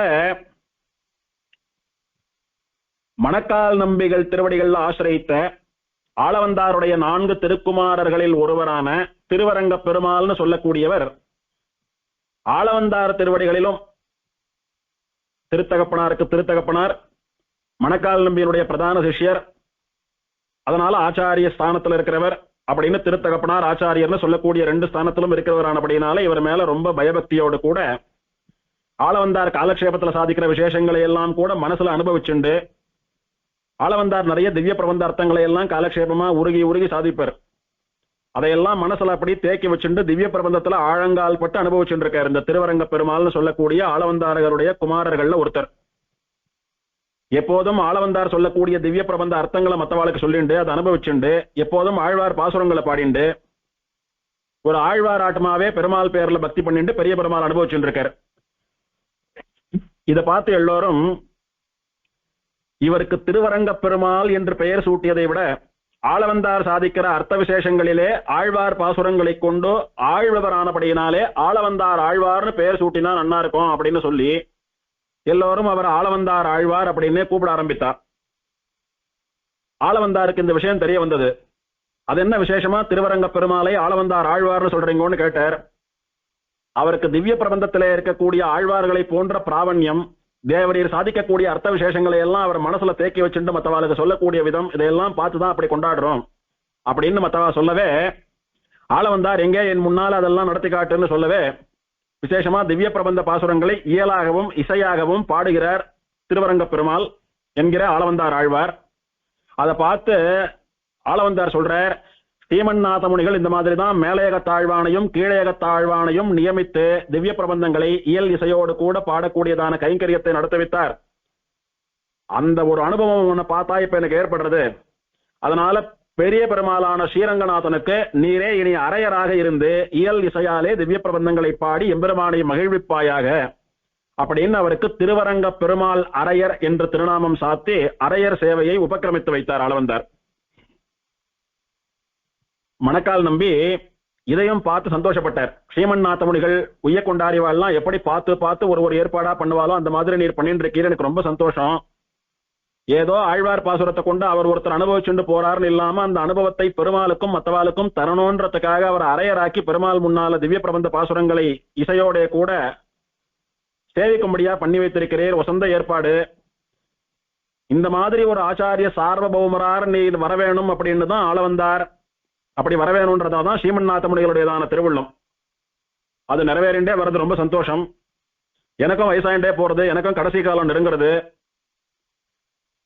உமக்கு நாளைக்கு வயசாகும், நீரும் பரம்பதிப்பேர். உமக்கு அடுத்தது நம்ம சம்பிரதாயத்தை வழிநடத்தக்கூடிய ஒரு சம்பிரதாய பிரவர்த்தகரை, தர்சன பிரவர்த்தகரை உமக்கு அடுத்த ஆச்சாரியனை தயார் பண்ணுங்க, உண்டாக்குவீர் அப்படின்னு அனுகிரகிச்சார். அனுகிரகிச்சுட்டு ஆளவந்தார் ஆசீர்வாதம் பண்ணிட்டு தன் ஆச்சாரியரான உய்யக்கொண்டாருடைய திருவடிகளை தியானம் பண்ணிட்டு மணக்கால் நம்பி பரம்பதிச்சுட்டார். உடனே ஆளவந்தார் மணக்கால் நம்பிக்கு அரசு நம்பின்னு சொல்லக்கூடிய அவருடைய சிஷ்யர்கள்ல ஒருத்தரை கொண்டு விசேஷமா பிரம்மமேத சம்ஸ்காரத்தினாலே சரம கைங்கரியங்களை எல்லாம் பண்ணினார். அதுக்கப்புறம் ஆச்சாரியன் நியமித்த கட்டளையை நிறைவேற்றியானமே ஆச்சாரியன் பரம்பதித்தது போல திருக்குறுகை காவலப்பனும் பரம்பதிஷ்டா என்ன பண்றது, அங்க போய் சீக்கிரம் யோக ரகசியத்தை உபதேசமா வாங்கிக்கணும் அப்படின்னு உடனே அவர் எங்க இருக்காருன்னு பார்த்தா வீரநாராயணபுரத்தில் இருக்காருன்னு கேள்விப்பட்டு அங்க போனார். அங்கே திருக்குறுகை காவலப்பன் யோகத்துல பெருமாள் அனுபவிச்சுட்டு இருக்கார். யோகத்துல திருக்குறுகை காவலப்பனையே கட்டாட்சித்துக் கொண்டிருந்த பார்த்து கொண்டிருந்த பெருமாள் திருக்குறுகை காவலப்பனை விட்டுட்டு பின்னாடி அப்படி எட்டி பார்த்தாராம். உடனே திருக்குறுகை காவலப்பன் யோகம் பண்ணிட்டு இருக்கிறவர், அவர் யோகத்துல இருக்கார், அவரை தொல்லை பண்ண வேண்டாம், யோகம் முடிஞ்சா விட்டு நாம போய் பேசலாம்னு ஆள வந்தார். சிஷ்யாலாம் காத்துட்டு இருக்கா. யோகத்துல இருக்கிற திருக்குறுகை காவலப்பன், சொட்டை குலத்தார் உண்டோ, சொட்டை குலத்தை சேர்ந்தவா, ஸ்ரீமன் நாதமுனிகளுடைய வம்சத்தை சேர்ந்தவா இங்க யாரும் வந்திருக்காளா அப்படின்னு கேட்டாராம். இவருக்கு அப்படியே தூக்கி வாரி போட்டது ஆச்சரியம் இருக்கு. எப்படி யோகத்துல இருக்கார், அந்த பக்கம் திரும்பிட்டு இருக்கார், நாம முதுகுக்கு பின்னால நின்று இருக்கோம், நாம வந்தது இவருக்கு எப்படி தெரிந்தது, அதுவும் யோகத்துல இருக்கிறவருக்கு எப்படி தெரிந்தது அப்படின்னு ஆள வந்தார். சந்தேகப்படுறார். சந்தேகப்பட்டு கிட்ட போய் கைகூப்பி சேவிக்கிறார். அடியன் யமுனை துறைவன், ஸ்ரீமன் நாதமுனிகளினுடைய திருப்பேரன், அடியன் உங்களுக்கு பின்னாடி இருக்கேன், இருந்தாலும் எப்படி என்ன தெரிஞ்சுட்டீங்கன்னு கேட்கிறார். நம் கண்ணன், அதாவது நான் யோகத்துல இப்ப அனுபவிச்சுட்டு இருக்கிற பெருமாள் கண்ணன், அவன் சொட்டை குலத்து தெய்வம், சொட்டை குலத்தாருக்கெல்லாம் ஆராதன மூர்த்தி. ஸ்ரீமன் நாதமுனிகளுடைய வம்சத்திற்கு கண்ணன் தான் ஆராத்திய தெய்வம். அதனால ஸ்ரீமன் நாதமுனிகள் வம்சத்தை சேர்ந்தவாள் இடத்துல அவனுக்கு ஒரு தனி ஆசை. என்னையும் விட்டுட்டு என் பின்னால எட்டி பார்க்கறான், யாரோ வந்திருக்கான்னா என்ன அர்த்தம், என்னை விட முக்கியமானவா யாரோ வந்திருக்கான்னு அர்த்தம். எம்பெருமானுக்கு என்னை விடவும் முக்கியமானவா, அவன் சொட்டை குலத்து தெய்வமானபடியினாலே சொட்டை குலத்தார் தான். அதனால நாதமுனிகள் வம்சத்தை சேர்ந்தவா யாரான வந்திருக்காளான்னு கேட்டேன்னாராம். அடியன் ரொம்ப சந்தோஷம், எல்லாம் ஸ்ரீமன் நாதமுனிகளுடைய சம்பந்தத்தினால ஏற்பட்டது. ஸ்ரீமன் நாதமுனிகள் நியமனப்படிக்க அடியனுக்கு யோக ரகசியத்தை உபதேசிக்கணும்னு பிரார்த்தித்தாராம். பிரார்த்தித்து சேவிக்கிறார். குருகை காவலப்பன் அவர் அனுகிரகிச்சுட்டு அவரை எழுப்பி, என் பிராணன் போற சமயத்துல, நம்முடைய தேகாவசானத்தில் சொல்கிறோம், நான் பரம்பதிக்கிற சமயத்துல உபதேசம் பண்ணிட்டு பரம்பதிக்கிறேன். அது எந்த சமயம்ன்றதையும் முன்னாடியே சொல்லிடுறேன். வர தை மாசம் புஷ்ய நட்சத்திரத்தன்னைக்கு, தை பூசத்தன்னைக்கு, அபிஜின் முகூர்த்தம், அதாவது மத்தியானம் 12-12:30 மணிக்கு நான் எம்பெருமான போய் அடைய போறேன். அந்த சமயத்துல வந்தா, அதுக்கு முன்னால வந்தா உமக்கு நான் யோக ரகசியத்தை உபதேசம் பண்ணிட்டு பரம்பதிக்கிறேன் அப்படின்னு சொல்லி, தான் எந்த சமயத்துல பரம்பதிக்க போறேன்றத ஓலையில எழுதி கொடுத்தார். வருகிற தை மாசம் பூச நட்சத்திரம் அபிஜின் முகூர்த்தத்திலே எம்பெருமான் திருவடிகளை அடைவதாக சங்கல்பித்திருக்கிறோம், அதற்கு முன்னாலே வந்து அந்த சமயத்திலே உபதேசம் பெறக்கடவுதுன்னு ஓலை எழுதி கையில கொடுத்துட்டார், மறக்காம இருக்கிறதுக்காக. ஆள வந்தார அந்த ஓலையை வாங்கி கண்ணில் ஒத்திண்டு தலையில ஒத்திண்டு ஸ்ரீரங்கத்துக்கு புறப்பட்டு போனார். பழையபடி காலக்ஷேபம் எல்லாம் சொல்லிண்டு ஸ்ரீரங்கநாதனை சேவிச்சுண்டு உற்சவங்கள்லாம் அனுபவிச்சுட்டு இருக்கார். அப்போ ஒரு சமயம் ஸ்ரீரங்கநாதனுடைய சுவாமி நம்பெருமாளுடைய திருவத்தியனோத்சவம் வந்தது. திருவாய்மொழி திருநாள் என்று சொல்லக்கூடிய ராப்பத்து உற்சவ சமயம். ஆயிரங்கால் மண்டபத்துல நம்பெருமாள் எழுதிருக்கார், ஆழ்வாராச்சாரியெல்லாம் எழுதிருக்கா. விசேஷமா திவ்ய பிரபந்த பாசுரங்களை அரையர் ராகதாளத்தோடைய கூட இசைத்துக் கொண்டிருக்கிறார். அந்த சமயத்துல கெடுமிடராயவெல்லாம் கேசவா என்னன்னு சொல்லக்கூடிய திருவனந்தபுரம் விஷயமான திருவாய்மொழி பதிகம் வந்தது. அதுக்கு வாச அபிநயம் கூட பண்ணிட்டு இருக்கார் அரையர். தன்னை மறந்து மெய் மறந்து அந்த பாசுரத்துல அனுபவிச்சுட்டு பாடிட்டு இருக்கார் திருவரங்க பெருமாள் அரையர். அப்பப்ப ஆள வந்தார் முகத்தை பார்த்து, நடமினோ நமர்கள் உள்ளீர் நாமும் மக்கறிய சொன்னோம் அப்படின்னு சொல்லிட்டே இருக்கார். அப்படின்னா நம்மாழ்வார் சாதிக்கிறார், நான் திருவனந்தபுரம் பெருமாளுக்கு கைங்கரியம் பண்ணி என்னுடைய பாவத்தை, என்னுடைய ஜென்மாவை எல்லாம் கழிச்சுண்டேன். கடைத்தலை சீக்க பெற்றால் கடுவினை களையலாமே. அனந்த பத்மநாபனுடைய திருவடிவாரத்துல அவன் சன்னதியிலே பெருக்கினாலும் நம்முடைய பாவங்கள் எல்லாம் சுத்தமாயிடும், நம்ம சம்சாரம் வற்றி போகும், நமக்கு மோட்சம் கிடைக்கும்னு நம்மாழ்வார் சாதிக்கிறார். என்ன ஃபாலோ பண்ணணும்னு நினைக்கிறவா, என்ன சேர்ந்தவா, நீங்களும் என் நாட்டம் திருவனந்தபுரத்துக்கு வாங்கோ, பெருமாள் கைங்கரியம் பண்ணுங்கோ, பெருமாள் உங்களையும் அனுகிரகிப்பார் அப்படின்னு. நடமினோ நமர்கள் உள்ளீர், என்ன சேர்ந்தவா இருந்தீங்களானா, நம்மளவாலாம் இருந்தீங்கன்னா வாங்கோ, என்னோட நீங்களும் திருவனந்தபுரத்துக்கு வாங்கோ, இப்போவே திருவனந்தபுரத்துக்கு புறப்பட்டு போங்க, பெருமாளுக்கு கைங்கரியம் பண்ணுங்கன்னு அந்த பதிகத்துல நம்மாழ்வார் சாதிக்கிறார். அந்த வார்த்தையை திரும்ப திரும்ப அரையர் சொல்லிட்டு இருக்கார். அது என்னமோ ஆள வந்தாருக்கு நம்மாழ்வார் இவரையே சொல்றது போலப்பட்டது. உடனே இது நம்மாழ்வாருடைய நியமனம் அப்படின்னு புரிஞ்சுட்டு ஸ்ரீரங்கநாதன் ஸ்ரீரங்கநாச்சியார் அவ 2 பேரையும் சேவிச்சு அனுமதி வாங்கிட்டு அங்கேருந்து நடந்து ஸ்ரீரங்கத்துல இருந்து நடந்து திருவனந்தபுரத்துக்கு போறார். திருவனந்தபுரத்துக்கு போய் கொஞ்ச நாள் அனந்த பத்மநாபன் அனுபவிச்சுட்டு அவன் கைங்கரியம் எல்லாம் பண்ணிட்டு அங்க ஆசிரியத்த சிஷ்யாளுக்கெல்லாம் காலக்ஷேபம் எல்லாம் சாட்சிண்டு அங்க எழுதிருக்கார் சிஷ்யாலோட கூட. திடீர்னு ஒரு நாள் திருக்குறுகை காவலப்பனிடத்துல போய் யோக ரகசியத்தை உபதேசமா வாங்கிக்கணுமே, அது எப்போன்னு அந்த ஓலை எடுத்து பார்க்கலாம்னு எடுத்து பார்த்தா அந்த நாள் நெருங்கிடுத்து. இப்போ இவர் நினைச்சாலும் திருவனந்தபுரத்துல இருந்து நடந்து அங்க போய் சேர முடியாது, அவர் பரம்பதிக்கிறதுக்குள்ள நாள் நெருங்கிடுத்து. திருவனந்தபுரம் அனுபவத்துல இதை மறந்துட்டார். சரி, நமக்கு அந்த யோக ரகசியம் கிடைக்கணும்னு பகவத் சங்கல்பம் இல்லை போல் இருக்கிறது, அதனாலதான் கிடைக்கல, பரவாயில்லன்னு மனசை தேத்தி விட்டார். இருந்தாலும் மனசுல ஒரு சோகம் இருந்தது, ஸ்ரீமன் நாதமுனிகளினுடைய நியமனத்தை நிறைவேற்ற முடியலையேன்னு. அந்த சமயத்துல திருவனந்தபுரத்துக்கு ஒரு பல்லக்கில் ஒரு சிஷ்யரை தூக்கிட்டு வரா. அவர் கான்சியஸ்னஸ் இல்லாம சீரியஸா வர்றார் அந்த உடம்போடு கூட. அவர் யாருன்னா ஆளவந்தாருடைய பிரதான சிஷ்யர்கள்ல ஒருத்தரான தெய்வவாரி ஆண்டான். அவர் எடுத்துட்டு வரா, என்னாச்சு இவருக்கு அப்படின்னு கேட்டா, இந்த தெய்வவாரி ஆண்டான் யாருன்னா ஆளவந்தாருடைய சிஷ்யர்கள்ல பிரதானமானவர்கள் ஒருத்தர். ஆளவந்தார் ஸ்ரீரங்கத்திலேருந்து திருவனந்தபுரம் யாத்திரையா வந்தார். ஒன்னும் நான் திரும்ப ஸ்ரீரங்கத்துக்கு வர வரைக்கும் என்னுடைய மடத்தை நீ தான் நிர்வாகம் பண்ணணும், இங்க பெருமாள் திருவாராதனம் எல்லாம் பண்ணிட்டு மடத்தை பார்த்துட்டு ஸ்ரீரங்கநாதன் கைங்கரியம் பண்ணிட்டு உன்னண்ட பொறுப்பை ஒப்படைச்சிட்டு போறேன், நான் வந்து பாத்துக்கிறேன்னு சொல்லி ஒப்படைச்சிட்டு போனேன். என்ன இவனை நாம அங்க கைங்கரியத்துல ஒப்படைச்சிட்டு வந்தோம், இவன் பாட்டுக்கு இங்க வந்துட்டு இருக்கானே பல்லக்கில, எதுக்காக இப்ப இங்க வந்தான்னு ஆளவந்தார் கோவம் வந்துருத்து. யார் வரா பல்லக்கிலன்னா தெய்வவாரி ஆண்டான் அப்படின்னா, அவன் அங்க உட்காத்தி வச்சுட்டு வந்தா இங்கேயே வந்தான் என்ன தேடிண்டவன் அப்படின்னு கோச்சுட்டார் ஆளவந்தார். அப்போ பல்லக்கில எட்டி பார்த்தா இவர் கான்சியஸ்னஸ் இல்லாம படுத்துட்டு இருக்காரு, அவரை தூக்கிட்டு வந்துட்டு இருக்கா. என்ன இப்படி படுத்துட்டு இருக்கான் இவன், என்ன ஆச்சுன்னு கேட்டா, ஆச்சாரியரான உம்ம பிரிந்து இருந்ததுனால ஏற்பட்டதான சோகம் இது. ரொம்ப நாளா உம்ம நினைச்சுட்டு இருந்தார், எப்ப சுவாமி திரும்ப வருவார் நினைச்சுட்டே இருப்பாரு, சாப்பிடல தூங்கல, உடம்பு வந்துடுத்தோ, இந்த மாதிரி ஆயிட்டார். வைத்தியாலாம் நாடியை புடிச்சு பார்த்துட்டு ஏதோ பேருக்கு பிராணன் மட்டும் உடம்புல இருக்கு, இவருக்கு எல்லாமே அருமருந்து எல்லாமே ஆளவந்தார் தான். ஆளவந்தாருடைய வார்த்தை காதுல விழுந்தா, அவருடைய ஸ்பரிசம் பட்டா, அவர் கைப்பட்டா இவர் சரியாயிடுவார், அங்க அழிச்சுட்டு போங்க, இல்லைன்னா இவரை காப்பாத்துறது கஷ்டம்னு சொல்லிட்டா. அதனாலதான் தேவரீர் சன்னதிக்கு அழிச்சுட்டு வந்தோம்னு சொல்லவே ஆளவந்தார் போய் அப்படி அந்த தெய்வவாரி ஆண்டானுடைய கன்னத்துல தட்டி தெய்வவாரி அப்படின்னு கூப்பிடுறார். ஆச்சாரியனுடைய வாக்கு கேட்ட உடனே கான்சியஸ்னஸ் இல்லாம இருந்தவர் எழுந்து உட்கார்ந்துட்டு கண்ணீரும் கம்பளையுமா கைகூப்பி சுவாமி அப்படின்னு சேவிக்கிறார். நான் என்ன சொன்னா நீ என்ன பண்ணிட்டு இருக்க, நான் வர வரைக்கும் மடத்தை பார்த்துன்றேன்னு சொன்னா உன்னை யார் இங்க புறப்பட்டு வர சொன்னா அப்படின்னா நடந்த விஷயத்தை எல்லாம் அவர் சொல்றார். நான் ஒன்னு சொல்றேன் கேளு, ஆச்சாரியனை சேவிக்கணும், ஆச்சாரியன் கூடவே இருக்கணும்ன்றதெல்லாம் சரிதான். ஆனா எது சிஷ்யனுக்கு பிரதானம் அப்படின்னா, ஆச்சாரியன் இட்ட வழக்காக இருந்து ஆச்சாரியன் எதை சொன்னாரோ அதை பண்றதுதான் கைங்கரியம், அதுதான் சிஷ்யனுடைய ஸ்வரூபம். அதை புரிஞ்சுக்கோ. ஆச்சாரியனை தினம் சேவிச்சுட்டு ஆச்சாரியன் பக்கத்திலேயே இருக்கணும்ன்றது ஸ்வரூபம் இல்ல, அவர் என்ன சொன்னாரோ அதை அனுஷ்டிக்கிறது விடாம நடத்துறதுதான் ஸ்வரூபம் அப்படின்னு சொல்லவே தெய்வவாரி ஆண்டான் மூலமா சிஷ்யாலான நமக்கெல்லாம் ஒரு பாடம் கிடைத்ததுன்னு கூட இருந்த சிஷ்யாலாம் கொண்டாடினான். அப்படி தெய்வவாரி ஆண்டான தேர்த்தி அழிச்சுண்டு திரும்பவும் ஸ்ரீரங்கத்துக்கு வந்து சேர்றார். அப்போ நம்ம ஆச்சாரியரான மணக்கால் நம்பி சாதித்தாரே, நமக்கு அடுத்தபடியா சம்பிரதாயத்தை நிர்வாகம் பண்ணக்கூடிய ஒருத்தரை வந்து நிர்வகிக்கணும், நியமிக்கணும்னு, அதை சீக்கிரம் தலை கட்டணும்னு ஸ்ரீரங்கநாதனையும் ஸ்ரீரங்கநாச்சியாரையும் பிரார்த்திச்சுக்கிறார். அப்படியே பிரார்த்திச்சுண்டு காலக்ஷேபம் எல்லாம் சாட்சின்னு இருக்கிற போது ஒரு நாள் திருவாய்மொழியிலே திருவேங்கடமுடையான் விஷயமான பதிகம், ஒழிவில் காலம் எல்லாம்னு சொல்லக்கூடிய திருவாய்மொழி, அதுக்கு ஆழங்கால் பட்டு அனுபவிச்சு அர்த்தம் எல்லாம் சொல்லிட்டு இருக்கார். அப்போ அந்த கோஷ்டியில ஒருத்தர் ஆளவந்தாருடைய பேரனார், ஆளவந்தாருடைய குமாரர் தெய்வத்துக்கரசு நம்பியினுடைய பிள்ளை பெரிய திருமலை நம்பின்னு திருநாமம் அவருக்கு. அவர் அந்த ஒழிவில் காலம் எல்லாம் பதிகத்தில் அப்படியே ஆழங்கால் பட்டு உடனே திருமலைக்கு போய் அங்க நான் கைங்கரியம் பண்ண போறேன்னு ஆசைப்பட்டார். ஆளவந்தார் இடத்துல பிரார்த்தித்தார். ஆளவந்தார் ஆச்சரியமா சொன்னாராம், இந்த திருவாய்மொழி அர்த்தங்கள் எல்லாம் மனசுல போய் தங்கிட்டதுனால, மனசை தாக்கினதுனாலதான் இவருக்கு உடனே திருமலைக்கு போகணுன்ற ஆசை வந்திருக்கு. இந்த மாதிரி ஆழ்வார் அருளி செயல்கள்ல ஆழங்கால் பட்டு அர்ச்சாவதார எம்பெருமானுக்கு கைங்கரியம் பண்றதுதான் திவ்ய பிரபந்தத்தினுடையதான நோக்கம்.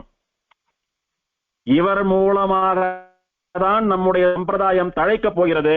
இவர் அனுகிரகத்தினாலதான் எனக்கு பின்னால ஒரு பெரிய ஆச்சாரியன் வரப்போறார் அப்படின்னு ஆளவந்தார் திருவுள்ளம் பற்றினாராம். பற்றிட்டோ நல்லபடியா திருமலைக்கு போய் திருவேங்கடமுடியானுக்கு கைங்கரியம் பண்ணுன்னு அனுகிரகம் பண்ணி அனுப்பினார் பெரிய திருமலை நம்பிய. பெரிய திருமலை நம்பியும் ஆளவந்தார சேவித்து ஸ்ரீபாத தீர்த்தம் எல்லாம் வாங்கிண்டு தன் திருத்தகப்பனாரான தெய்வத்துக்கரசு நம்பியையும் அழிச்சுண்டு அவருடைய 2 சகோதரிகளையும் கூட அழிச்சுண்டு திருமலைக்கு போனார். திருவேங்கடமுடியானுக்கு சர்வ கைங்கரியங்கள், பிரதானமா தீர்த்த கைங்கரியம், புஷ்ப கைங்கரியம் எல்லாம் பண்ணிண்டு மந்திர புஷ்பம் எல்லாம் சொல்லிட்டு அங்கே இருந்தார். அந்த சமயத்துல ஸ்ரீபெரும்புதூரை சேர்ந்த ஆசூரி கேசவ பெருமாள்னு சொல்லக்கூடிய ஒரு சோமயாஜி சுவாமி, மதுரமங்கலம் கமலநயன பட்டர், இவா 2 பேரும் திருமலை நம்பியினுடைய சகோதரிகளை தாங்கள் கல்யாணம் பண்ணிக்கணும்னு கேட்க, உங்களுக்கு சமாசிரயணம் ஆகலையே, ஆகாம நான் தருவதற்கு இல்லைன்னு சொல்லி, அப்படின்னா நீங்களே சமாசிரயணம் பண்ணி வைத்து கல்யாணமும் பண்ணி வைங்கன்னு சொல்லவே திருமலை நம்பிகளை அவளுக்கு சமாசிரயணம் பண்ணி வைத்து ஸ்ரீ வைஷ்ணவாலாக்கி அவளுக்கு கல்யாணமும் பண்ணி கொடுத்தார். அதிலே ஸ்ரீபெரும்புதூர் ஆசூரி கேசவ பெருமாளுக்கும் பூமி பிராட்டிக்கும் பிறந்த குழந்தை ராமானுஜர் தான் திருமலை நம்பிகளாலே அனுகிரகிக்கப்பட்டு ஆளவந்தாருடைய சிஷ்யாலான அத்தனை ஆச்சாரியர்களாலும் அனுகிரகிக்கப்பட்டு பின்னால நம்ம சம்பிரதாயத்துக்கு பெரிய ஆச்சாரியரா வந்தார். இதெல்லாம் மனசுல வச்சுட்டுதான் ஆளவந்தார் அன்னைக்கு சொன்னார், திருமலை நம்பிகள் மூலமா தான் நம்ம சம்பிரதாயத்திற்கு மணக்கால் நம்பி சாதித்தபடி அடுத்த ஆச்சாரியன் அவதரிக்க போகிறார் அப்படின்னு சாதித்தார். அது பொலிச்சு போயிடுத்து. இப்போ இந்த குழந்தை பிறந்தது, ராமானுஜர் பிறந்தார். ராமானுஜர் பிறந்து ஸ்ரீபெரும்புதூர் காஞ்சிபுரம் அப்படி வாசம் பண்ணிட்டு இருக்கார். ஒரு நாள் பெரிய பெருமாளான ஸ்ரீரங்கநாதன் இடத்துல நியமனம் பெற்றுக்கொண்டு தேவ பெருமாளை சேவிக்கணும்னு ஆள வந்தார். காஞ்சிபுரத்துக்கு வந்தார். வந்தபோது திருவனந்தாழ்வான் சன்னதி அருகே, கரியமாணிக்க பெருமாள் சன்னதி அருகே ராமானுஜர் யாதவ பிரகாசருடைய சிஷ்யரா அவ கோஷ்டியோட கூட போயிட்டு இருக்கார். ராமர் சன்னதி படியில இருந்து ஆள வந்தார் கட்டாட்சிக்கிறார். பக்கத்துல திருக்கச்சி நம்பி இருக்கார். இதுல யார் ராமானுஜர்னு கேட்டா அது ஒசரமா அழகா போறாரே அவர் தான் ராமானுஜர்னு சொல்லவே, இவனாலேதான் நம் சம்பிரதாயம் தழைக்க போகிறது. ஆனா இப்ப தகாத இடத்துல இருந்துட்டு இருக்கான். கூடிய சீக்கிரம் அங்கேருந்து வந்து நம்ம சம்பிரதாயத்தை வழி நடத்துவான். ஆம் முதல்வன் இவன் பெரிய சார்வபௌமனா வந்து இவனை நிறைய பேர் ஃபாலோ பண்ணுவான். அனுகிரகம் பண்ணினார். அன்னைக்கு பண்ணிட்டு உடனே கருமாணிக்க வரதரை தேவப்பெருமாளை சரணாகதி பண்ணினார். கூடிய சீக்கிரம் யாதவ பிரகாசனிடத்துல இருந்து பிரிச்சு எடுத்துட்டு வந்து நல்ல சம்பிரதாய ஞானத்தை கொடுத்து நம்முடைய சம்பிரதாயத்திற்கு இவனை ஜெகதாச்சாரியனாக ஆக்க வேண்டும்னு சரணாகதி பண்ணிவிட்டார். ஆள வந்தார். பண்ணிட்டு ஸ்ரீரங்கத்தை வந்துட்டார். ஸ்ரீரங்கத்துக்கு வந்து சம்பிரதாய பிரவச்சனம் பண்ணிட்டு எழுந்தருள் இருக்கார். கடைசி காலம் உடம்புல நோய் வந்துடுத்தோ, திருமேனியில நோவு சாத்தின்ட்டார். ராசப்பிளவைன்னு சொல்லக்கூடியதான கட்டி வந்துடுத்து முதுகுல ஆள வந்தாருக்குன்னு சொல்றா. ரொம்ப கொடுமையானது, ரொம்ப வலி தரக்கூடியதுன்னு சொல்றா. அந்த மாதிரி எப்ப வேணாலும் ஆள வந்தார் பரம்பதிக்கலான்னு நோய் தீவிரமா போயிடுத்து. அந்த சமயத்துல ஆளவந்தாருடைய சிஷ்யா எல்லாம் ஆளவந்தாருடைய குமாரரான திருவரங்க பெருமாளரையர் தலைமையில போய், திருவரங்க பெருமாளரையர், பெரிய நம்பி, திருக்கோஷ்டியூர் நம்பி இவெல்லாம் ஆளவந்தார போய் சேவித்து பிரார்த்திக்கிறா. கடைசி காலம் சிஷ்யாலான எங்களுக்கெல்லாம் ஏதாவது உபதேசம் பண்ணுங்க, நாங்க என்ன பண்ணணும்னு கேட்கிறா. சொல்றேன், என்ன பண்ணணும் தெரியுமா? ஆச்சாரியர்களால தான் சிஷ்யாளுக்கு எல்லா நன்மைகளும் ஏற்படுகிறது. நீங்களா இருப்பதற்கு ஆச்சாரியன் அனுகிரகம் தான் காரணம். அதனால ஆச்சாரியனிடத்திலும் அவருடைய ஆச்சாரியன் ஆச்சாரிய பரம்பரையிலிடத்திலும் நன்றி உணர்வு இருக்க வேணும். உங்களுக்கு எப்போதும் குரு பரம்பரையை அனுசந்தானம் பண்ணணும். ஆச்சாரிய பரம்பரை தனியான சொல்லணும், ஆச்சாரிய பரம்பரையை கொண்டாடணும். ஒண்ணு. ரெண்டாவது, சாஸ்திரங்கள்ல சொல்லப்பட்டபடி பகவானுக்கும் பாகவதாலுக்கும் கைங்கரியம் பண்ணணும். இந்த பகவானுக்கு பண்ணக்கூடிய கைங்கரியம்னு சொல்லக்கூடியது பாகவதாலுக்கும் ஆச்சாரியனுக்கும் பண்ணக்கூடிய கைங்கரியத்தையும் சேர்த்துதான். அதனால சாஸ்திரப்படி பகவத் கைங்கரியம், பாகவத கைங்கரியம், ஆச்சாரிய கைங்கரியத்தை பண்ணணும். மூணாவது, மோட்சம் வேணும்னு கேட்டாதான் பெருமாள் கொடுப்பான். எப்படி கேட்கணும்னா சரணாகத்தின்னு சொல்லக்கூடிய பரநியாசத்தை அனுஷ்டித்து கேட்க வேண்டும். ஆகையினாலே சரணாகதி பண்ணிட்டாலும் கடைசி க்ஷணம் வரைக்கும் பெருமாளுக்கும் பாகவதாலுக்கும் ஆச்சாரியனுக்கும் கைங்கரியம் பண்ணிக்கொண்டு குரு பரம்பரையை போற்றிக்கொண்டு எழுந்தருள் இருக்க வேணும் அப்படின்னு நியமிக்கிறார். எல்லாரும் சந்தோஷப்படுறா. இது அவளுக்கு மட்டுமல்ல, நமக்கும் சொன்ன உபதேசம், நாமளும் கடைபிடிக்கணும். இதை குரு பரம்பரையினிடத்துல நன்றி உணர்வு, பக்தி வேணும். பகவத் பாகவத கைங்கரியம் பண்ணணும்.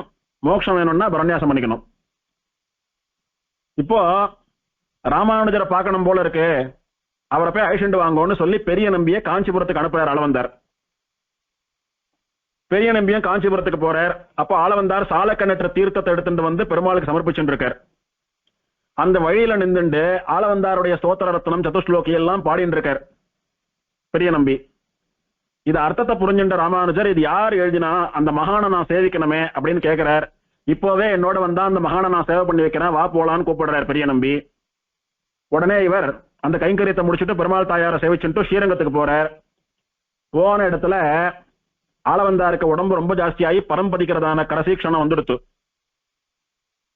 இடையில ஒரு நாள் காஞ்சிபுரத்துல இருந்து சில ஸ்ரீவைஷ்ணவா ஸ்ரீரங்கத்துக்கு பெருமாள் சேவிக்க வந்த போது ஆளவந்தார சேவித்தா. அப்போ ராமானுஜர் என்ன பண்ணிட்டு இருக்காருன்னு ஆளவந்தார் கேட்டார். யாதவ பிரகாசரிடத்திலிருந்து பிரிந்து வந்து திருக்கச்சி நம்பிகள் சொன்னபடி தேவப்பெருமாளுக்கு தீர்த்த கைங்கரியம் பண்ணிட்டு இருக்காருன்னு சொன்னான்.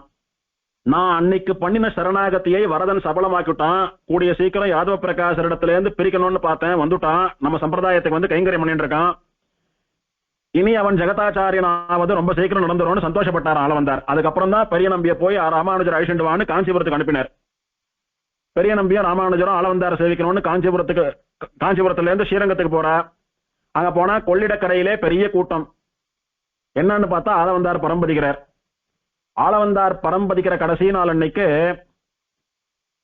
பெரிய பெருமாளையும் பெரிய பிராட்டாரையும் சேவிக்கணும்னு ஸ்ரீரங்கத்துக்கு போய் ஸ்ரீரங்கநாதன் ஸ்ரீரங்கநாச்சியாரை சேவிக்கிறார். தீர்த்த பிரசாதங்களை எல்லாம் வாங்கிக்கிறார். வாங்கிட்டு அடியன் பரம்பதிக்கணும், அடியனுக்கு வழி பொறுக்க முடியல, இனிமேலும் இந்த சரீரத்துல இருக்கிறதுக்கு எனக்கு இஷ்டம் இல்லை, என்ன ஸ்ரீவைகுண்டத்துக்கு அழைச்சிக்கோங்கன்னு பெருமாள் பிராட்டிகள் இடத்துல பிரார்த்திக்கிறார். பிரார்த்திச்சுட்டும் மடத்துக்கு வந்துடுறார். வந்து ஆளவந்தாருடைய திருமேனி ரொம்ப தளர்ந்து போறது, ஆளவந்தாருடைய முகமெல்லாம் வாடி இருக்கு. அப்ப சிஷ்யா எல்லாம் ஆளவந்தார கேட்கறா, ஏன் ஒரு நாளும் இல்லாதது போல சுவாமியினுடைய முகம் இன்னைக்கு இவ்வளவு வாடி இருக்கு, என்ன காரணம் அப்படின்னு கேட்கறா. அதுவும் போக பெருமாள் பிராட்டி என்ன சொன்னா, ஏதோ ரொம்ப நேரம் பிரார்த்திச்சுட்டு இருந்தேரே, என்ன பிரார்த்தித்தீர், பெருமாள் பிராட்டி என்ன சொன்னான்னு கேட்கிறா. அதுக்கு ஆளவந்தார் சொல்றார், நான் பெருமாளை என்னை இப்பவே கூட்டுக்கோன்னு பிரார்த்தித்தேன். பெருமாளும் ஆளவந்தாரே நம் பெரிய வீடு சேர கடுவீர், ஸ்ரீவைகுண்டத்துக்கு வாங்கோ அப்படின்னு அர்ச்சக முக்கையன நியமிச்சுட்டார். எனக்கு அனுகிரகமா தீர்த்தம், சீஷடாரி, மாலை, பரிவட்டத்தை எல்லாம் அனுகிரகிச்சுட்டார். இனி ஸ்ரீரங்கநாதன், ஸ்ரீரங்கநாச்சியார் சேவை கைங்கரியம் எல்லாம் ஆயிடுத்து. இனி ஸ்ரீவைகுண்டநாதன், ஸ்ரீவைகுண்ட நாயகி சேவை கைங்கரியம் தான் எனக்கு. அதனால நான் பரம்பதிக்க போறேன் இன்னைக்குன்னு சொல்லிட்டார். சரி, முகம் வாட்டமா இருக்குன்னா ராமானுஜரை பார்க்கலான்னு பார்த்தேன், இன்னும் பெரிய நம்பி அழிச்சுட்டு வரல, அவரை பார்க்காம போறமேன்ற குறை ஒண்ணு இருக்கு. அதுவும் இல்லாம பிரம்மசூத்திரத்துக்கு நம்ம விசிஷ்டாத்வைத சித்தாந்தப்படி ஒரு பாஷ்யம் எழுதணும்னு நினைச்சேன், அது நடக்கல. திருவாய்மொழிக்கு வியாக்கியானம் பண்ணி அதை ஒரு புஸ்தகமாக்கணும்னு நினைச்சேன், அது நடக்கல. விசேஷமா பராசர மகரிஷியினுடைய பெயரையும் வியாச மகரிஷியினுடைய பெயரையும் 2 குழந்தைகளுக்கு சூட்டணும்னு நினைச்சேன், அது நடக்கல. ஏன்னா வியாசரும் பராசரரும் தான் பெருமாளை பத்தினதான புராணங்களை, இதிகாசங்களை, கிரந்தங்களை, பிரம்மசூத்திரத்தை எல்லாம் நமக்கு கிரந்தமாக அருளி செய்து உபகாரம் பண்ணினவா. அதனால அவளுக்கு நன்றி தெரிவிக்கிற விதத்துல அவளுடைய பேர குழந்தைகளுக்கு தகுந்த குழந்தைகளுக்கு சூட்டணும்னு நினைச்சேன், அதுவும் நடக்கல. அப்படின்னு 3 விரலை விட்டுண்டு அப்படி சோகமா இருந்தேரான். அப்ப சிஷ்யாலாம் சொன்னாலாம், கவலைப்பட வேண்டாம், சுவாமியினுடையதான எண்ணத்தை பெரிய பெருமாள் தலை கட்டி வைப்பார். இப்போ நாங்க என்ன பண்றது, எங்களுக்கு நியமிக்கணும், ஏன்னா பரம்பதிக்கு போறேன்னு சொல்லிட்டார், அதுக்கு என்ன பண்றதுன்னு கேட்கிறாள். இன்னைக்கு அபிஜின் முகூர்த்தம், மத்தியான சமயத்துல என்ன பெரிய வீடு வந்து சேரும்படியா பெரிய பெருமாள் நியமனம். அதனால நான் போற சமயத்துல வாழ்நாள் முழுக்க பண்ணின, தெரிந்தும் தெரியாமலும் பண்ணின பாவங்களுக்கு பிராயசித்தமா பாகவத ஸ்ரீபாத தீர்த்தத்தை சேர்த்துக்கணும்னு நினைக்கிறேன், எனக்கு ஏதான ஸ்ரீபாத தீர்த்தம் கொடுங்கன்னு கேட்கிறார். இங்க இருக்கிறவாள்லாம் உங்களுடைய சிஷ்யா, உங்களோட பெரியவா யாரும் கிடையாது, யார் ஸ்ரீபாத தீர்த்தத்தை உங்களுக்கு கொடுக்கறது, எதுவும் கொடுக்கறதுக்கு இல்லைன்னு ஆவா. அப்போ ஆளவந்தார் சாதித்தார், ஸ்ரீமன் நாதமணிகளினுடைய பாதுகை இருக்கு, அந்த ஸ்ரீபாதுகைக்கு திருவாராதனம் பண்ணி ஸ்ரீமன் நாதமணிகள் ஸ்ரீபாத தீர்த்தம் கொண்டாந்து சேருங்கன்னு சொன்னார். அப்படியே பண்ணினா ஸ்ரீமன் நாதமணிகளுடைய ஸ்ரீபாத தீர்த்தத்தை சேர்த்துட்டார். அந்த ஸ்ரீபாதுகை கண்ணில் ஊத்தி தலையில தெரிச்சுட்டார் ஷடாரியாட்டமா. சிஷ்யா எல்லாம் தேவரீருடைய ஸ்ரீபாத தீர்த்தத்தை எங்களுக்கு அனுகிரகிக்கணும்னு பிரார்த்திச்சா. சரின்னார். எல்லாரும் ஆளவந்தாருடைய ஸ்ரீபாத தீர்த்தம் சேர்த்துண்டா ஷார்ட்டா. ஆளவந்தாருடைய பாதுகை வேணுமே ஆராதனத்துக்கு, பாதுகையை சாத்தணும்னா சரின்னார். உடனே திருவடி நிலைன்னு சொல்லக்கூடிய பாதுகையை சாத்தி பிரதிஷ்டை பண்ணிண்டா. ஆளவந்தார் பரம்பதிக்கிற சமயம் வந்தது. அந்த சமயத்துல ஆளவந்தார் ஸ்ரீமன் நாதமணிகளினுடைய திருவடிகளை, ஸ்ரீபாதுகைகளை தலையில வைத்து தியானம் பண்ணி கொண்டு ஸ்ரீமன் நாதமணிகளை தியானம் பண்ணிட்டு இருக்கார். மணக்கால் நம்பிய தியானம் பண்ணிட்டு இருக்கார். சுத்தி நிக்கிற சிஷ்யாலாம் துவயமகாமந்திரத்தோடு கூட சூழ்விசும் மணிமுகில்னு சொல்லக்கூடிய திருவாய்மொழியோடு கூட உபனிஷத் பாராயணத்தையும் சேவிக்கிறார். அதெல்லாம் கேட்டுண்டே ஆச்சரியமா ஆளவந்தார் நாதமணிகளினுடைய திருவடிவாரத்தை தியானம் பண்ணி கொண்டு திருநாட்டுக்கு எழுந்தருளினார். பரம்பரிச்சுட்டார் ஆளவந்தார். பெரிய நம்பியும் ராமானுஜரும் வருவான்னு பார்த்தா வரல. திருமேனி சம்ஸ்காரம் பண்ணக்கூடிய சமயம் வந்துடுத்து. கொள்ளிட கரைக்கு எடுத்துட்டு போய் ஆளவந்தார் படித்துறை இருக்கிற இடத்துல திருமேனிக்கு தேவையான சம்ஸ்காரங்களை எல்லாம் பண்ணி குழியில இறக்கிறதுக்காக காத்துட்டு இருக்கா. அப்பா வேக வேகமா ஓடி வரா. வந்து பார்த்தா கூட்டம். என்னன்னு விசாரிச்சா ஆளவந்தார் பரம்பதிஷ்டர். வேறற்ற மரம் போலே சோகித்து கிடந்தார்கள் பெரிய நம்பியும் ராமானுஜரும். வந்து சேவித்தா. ஆளவந்தார நேர்ல சேவிக்கணும்னு நினைச்சேன், அவர் திருமேனியை சேவிக்கிற பாக்கியம் தான் கிடைச்சது அப்படின்னு ராமானுஜர் குறப்பட்டார். ஏன் இவருடைய 3 விரல் மடங்கி இருக்குன்னு சொன்னார். காரணத்தை சொன்னா, ஆளவந்தாருடைய அனுகிரகம் இருந்து பெருமாள் அனுகிரகித்தா அந்த ஆசையை நான் நிறைவேற்றி வைக்கிறேன்னு ராமானுஜர் சொல்லவே அந்த மடங்கி இருந்த 3 விரல்களும் நிமிர்ந்தனன்னு சொல்லுவா. இந்த சுவாமி ஆளவந்தார் தான் வசந்த வேதாந்த விஷயங்களை எல்லாம் கூட ஸ்தோத்திரங்களா சுலபமா ஸ்திரீகள் புருஷா எல்லோரும் சொல்லும்படியாக ஸ்தோத்திர கிரந்தங்களை அருளி செய்தவர்கள்ல முதல் சுவாமி. பிராமணர் அல்லாதவர்களோ ஸ்திரீகளோ வேதாந்தங்களை எல்லாம் சொல்ல முடியாது ஒன்னும். அவளுக்கும் பெருமாளுடைய அனுகிரகம் கிட்ட வேண்டும் என்பதாலே அந்த வேதாந்தார்த்தங்களை எல்லாம் ஸ்தோத்திரங்களாக எழுதி வைத்தவர் இவர் ஒருவரே. இவருக்கு அப்புறம் தான் ராமானுஜர் கத்தியம் எழுதினார், கூரத்தாழ்வான் ஸ்தவம் எழுதினார், பட்டர் ஸ்தவம் எழுதினார், சுவாமி தேசிகன் ஸ்தோத்திரங்கள்லாம் எழுதினார். இவாளுக்கெல்லாம் முன்னோடி இவர் தான்.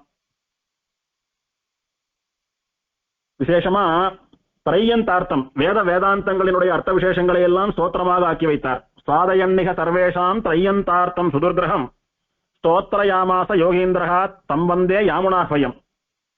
அறிவதற்கு அரியதான வேதாந்தார்த்தங்களை எல்லாம் ஸ்தோத்திரமாக அருளி செய்த பெருமை படைத்தவர் யாமுனாச்சாரியர்னு சொல்லக்கூடிய ஆளவந்தார். இவர் விஷயமா சுவாமி ராமானுஜர் ஒரு தனியன் பண்றார். யத் பதாம்போருஹத்யான வித்வஸ்தா சேஷகல்மஷா வஸ்துதாம் உபயாதோஹம் யாமுனேயம் நமாமிதம் எந்த ஒரு யாமுனாச்சாரியர்னு சொல்லக்கூடிய ஆளவந்தாருடைய திருவடி தாமரைகளை தியானிப்பதாலே என்னுடைய எல்லா பாவங்களும் அழிந்து போயிடுமோ, எனக்கு எம்பெருமான் விஷயமான ஞானம் வந்து நான் பெருமாளை அடைவேனோ, அந்த யாமுனாச்சாரியர்னு சொல்லக்கூடிய ஆளவந்தாரை நான் வணங்குகிறேன் அப்படின்றதா இந்த தனியனுடைய அர்த்தம். இவர் விஷயமா சுவாமி தேசிகன் தன்னுடைய எத்திராஜ சப்தத்திலே ஆச்சரியமான ஒரு ஸ்லோகத்தை பண்ணினார். அதுதான் நாம் அவருடைய தனியனா சொல்லிட்டு இருக்கோம் இன்னைக்கு. விகாஹே யாமுனம் தீர்த்தம் சாது பிருந்தாவனே ஸ்திதம் நிரஸ்த ஜிஹ்மகஸ்பர்ஷே யத்ர கிருஷ்ண கிருதாதரஹ. யமுனா நதியில தீர்த்தமாடுறவாளுக்கு எப்படி அவளுடைய வெயில்னால ஏற்படக்கூடிய தாபம் போறதோ, அந்த மாதிரி யாமுனாச்சாரியர்னு சொல்லக்கூடிய ஆளவந்தாருடைய குணங்கள்னு சொல்லக்கூடிய தீர்த்தத்துல தீர்த்தமாடுறவாளுக்கு அவளுடைய சம்சாரம்னு சொல்லக்கூடிய தாபம் அவளை விட்டு போறது. யமுனை நதி எப்படி கண்ணனுடைய சம்பந்தம் பெற்றதோ அந்த மாதிரி யாமுனாச்சாரியரும் கண்ணனுடைய சம்பந்தம் பெற்றவர், கண்ணனை தெய்வமாக கொண்டு ஆராதிப்பவர். ஸ்ரீமன்னாத முனிகளினுடைய முன்னோர்கள்ல ஒருத்தர் கண்ணன் வாழ்ந்த போது கண்ணனை நேர்ல போய் சேவித்தாராம். அவர் கண்ணனை கேட்டாராம், கண்ணா எனக்கு மோட்சம் வேணும், அதுக்கு நான் என்ன பண்ணணும்னு கேட்டாராம். கண்ணன் சொன்னானா, என்னாட்டமா ஒரு விக்கிரகம் பண்ணி அந்த விக்கிரகத்தை ஆராதனை பண்ணிட்டு வா, நான் உனக்கு மோட்சம் தரேன்னானா. சரின்னு அவர் தன்னாட்டமா ஒரு விக்கிரகம் பண்ணி அந்த கண்ணனை ஆராதனை பண்ணிட்டு வந்தார். அந்த கண்ணன் ஸ்ரீமன்னாத முனிகள் வரைக்கும் வந்து ஸ்ரீமன்னாத முனிகள் ஆராதனம் பண்ணி, இப்ப ஆளவந்தார் ஆராதனம் பண்ணி, பெரிய திருமலை நம்பி வரைக்கும் ஆராதனம் ஆயிண்டு இன்னைக்கு வரைக்கும் அப்படியே ஆராதனத்துல இருந்துட்டு இருக்கார் அவர். அதனால அந்த கண்ணனுக்கு பிரீத்தமான அந்த கண்ணனுடைய சம்பந்தம் பெற்ற ஆளவந்தார் ஆசிரியித்தா அவளுடைய சம்சார தாபம் பற்றி போகிறது. யமுனா நதி எப்படி பாவத்தை ஒழித்து குளிர்ச்சியாக்குகிறதோ அந்த மாதிரி ஆளவந்தார் ஆசிரியிக்கிறவாளுக்கு சம்சாரம் பற்றி போய் அவளுக்கு மோட்சம் கிடைக்கிறது. யமுனா நதியை எல்லாரும் பயன்படுத்திட்டு இருந்தா, ஆனா காளிய சர்ப்பம் அதுல வசித்து வந்ததுனால விஷம் கலந்த தீர்த்தம்னு நிறைய பேர் அதை பயன்படுத்தாம விட்டுட்டா. அப்ப கண்ணன் காளிய சர்ப்பத்தை அடக்கி அதை அங்க இருந்து விரட்டி அடிச்சுட்டு எல்லாருக்கும் பயன்படும்படியா அந்த தீர்த்தத்தை மாத்தினான். அந்த மாதிரி யாமுனாச்சாரியர்னு சொல்லக்கூடிய இந்த ஆச்சாரியர் இவர் ஆசிரியித்த சிஷ்யாளுடைய மனசுல இருக்கக்கூடிய காமக்ரோதாதி எண்ணங்கள் ஆசாபாசங்களை எல்லாம் விரட்டி அடிச்சுட்டு கண்ணனுடைய பகவானுடைய சம்பந்தம் ஏற்படும்படியா அவளுக்கு மோட்சத்தை அனுகிரகித்த ஆச்சாரியன் இந்த யாமுனாச்சாரியர்னு சொல்லக்கூடியவர். இப்படி விசேஷமா பவித்திரத்திலே தூய்மையிலே எல்லோருக்கும் நல்லது பண்றதுல யமுனா தீர்த்தத்துக்கு சமானமான இந்த யமுனாச்சாரியரை நான் வணங்குகிறேன்னு சுவாமி தேசிகனுடையதான அந்த ஸ்லோகம். அதே சுவாமி தேசிகன் இவர் விஷயமா அதிகார சங்கிரகத்திலே ஸ்ரீமத் ரகசிய திரைசாரத்துல ஒரு தமிழ் பாசுரம் பாடியிருக்கார். நீளவந்தின்ற விதி வகையால் நினைவொன்றிய நாம் மீளவந்தின்னும் வினையுடம்பொன்றி விழுந்துழலாது ஆளவந்தார் எனவென்று அருள் தந்து விளங்கிய சீர் ஆளவந்தார் அடியோம் படியோம் இனியல் வழக்கே. எத்தனையோ காலமா சம்சாரத்துல பாவ புண்ணியத்தினால மாட்டிண்டு உழண்டு இருந்தோம். இன்னைக்கு ஆளவந்தாருடைய சம்பந்தம், ஆளவந்தாருடைய பரம்பரையில வந்த ஆச்சாரியனுடைய சம்பந்தம் கிடைத்திருக்கிறது. நாங்க இன்னில இருந்து ஆளவந்தாருடைய அடியவர்களா அவருடைய தாசாலா மாறிட்டோம். அவருடைய சம்பந்தம் கிடைத்த மாத்திரத்தினாலே படியோம் இனி அல்வழக்கே, தப்பான வழிக்கு போக மாட்டோம். இனியும் பாவ புண்ணியங்களை சேர்த்து கொண்டு சொர்க்க நரகாதிகள் சரீரம்னு சுத்தின்னு இருக்க மாட்டோம். ஆளவந்தாருடைய அனுகிரகத்தினாலே எங்களுக்கு மோட்சம் சித்தம் அப்படின்னு சுவாமி தேசிகன் ஆளவந்தாருடைய சம்பந்தத்தை இட்டு மாறுதட்டிக் கொள்கிறார். ஆளவந்தாரை ஆசிரியித்து அவரை சேவிக்கிறவா அவருடைய தனியன் ஸ்தோத்திரங்களை எல்லாம் சொல்றவாளுக்கு, ஆளவந்தார் இட்ட வழக்குப்படி நடக்கிறவாளுக்கு சம்சாரம் பற்றி போய் மோட்சம் கிடைக்கும் அப்படின்னு சுவாமி தேசிகனுடையதான திருவுள்ளம். இப்பேற்பட்ட ஆளவந்தாருடையதான வைபவத்தை அவருடைய திருநக்ஷத்திர நன்னாளிலே நாம் யதாசக்தி சிரவணம் பண்ணி அவருடைய அனுகிரகத்திற்கு பாத்திரர்களானோம். ஆளவந்தார் திருவடிகளே சரணம்.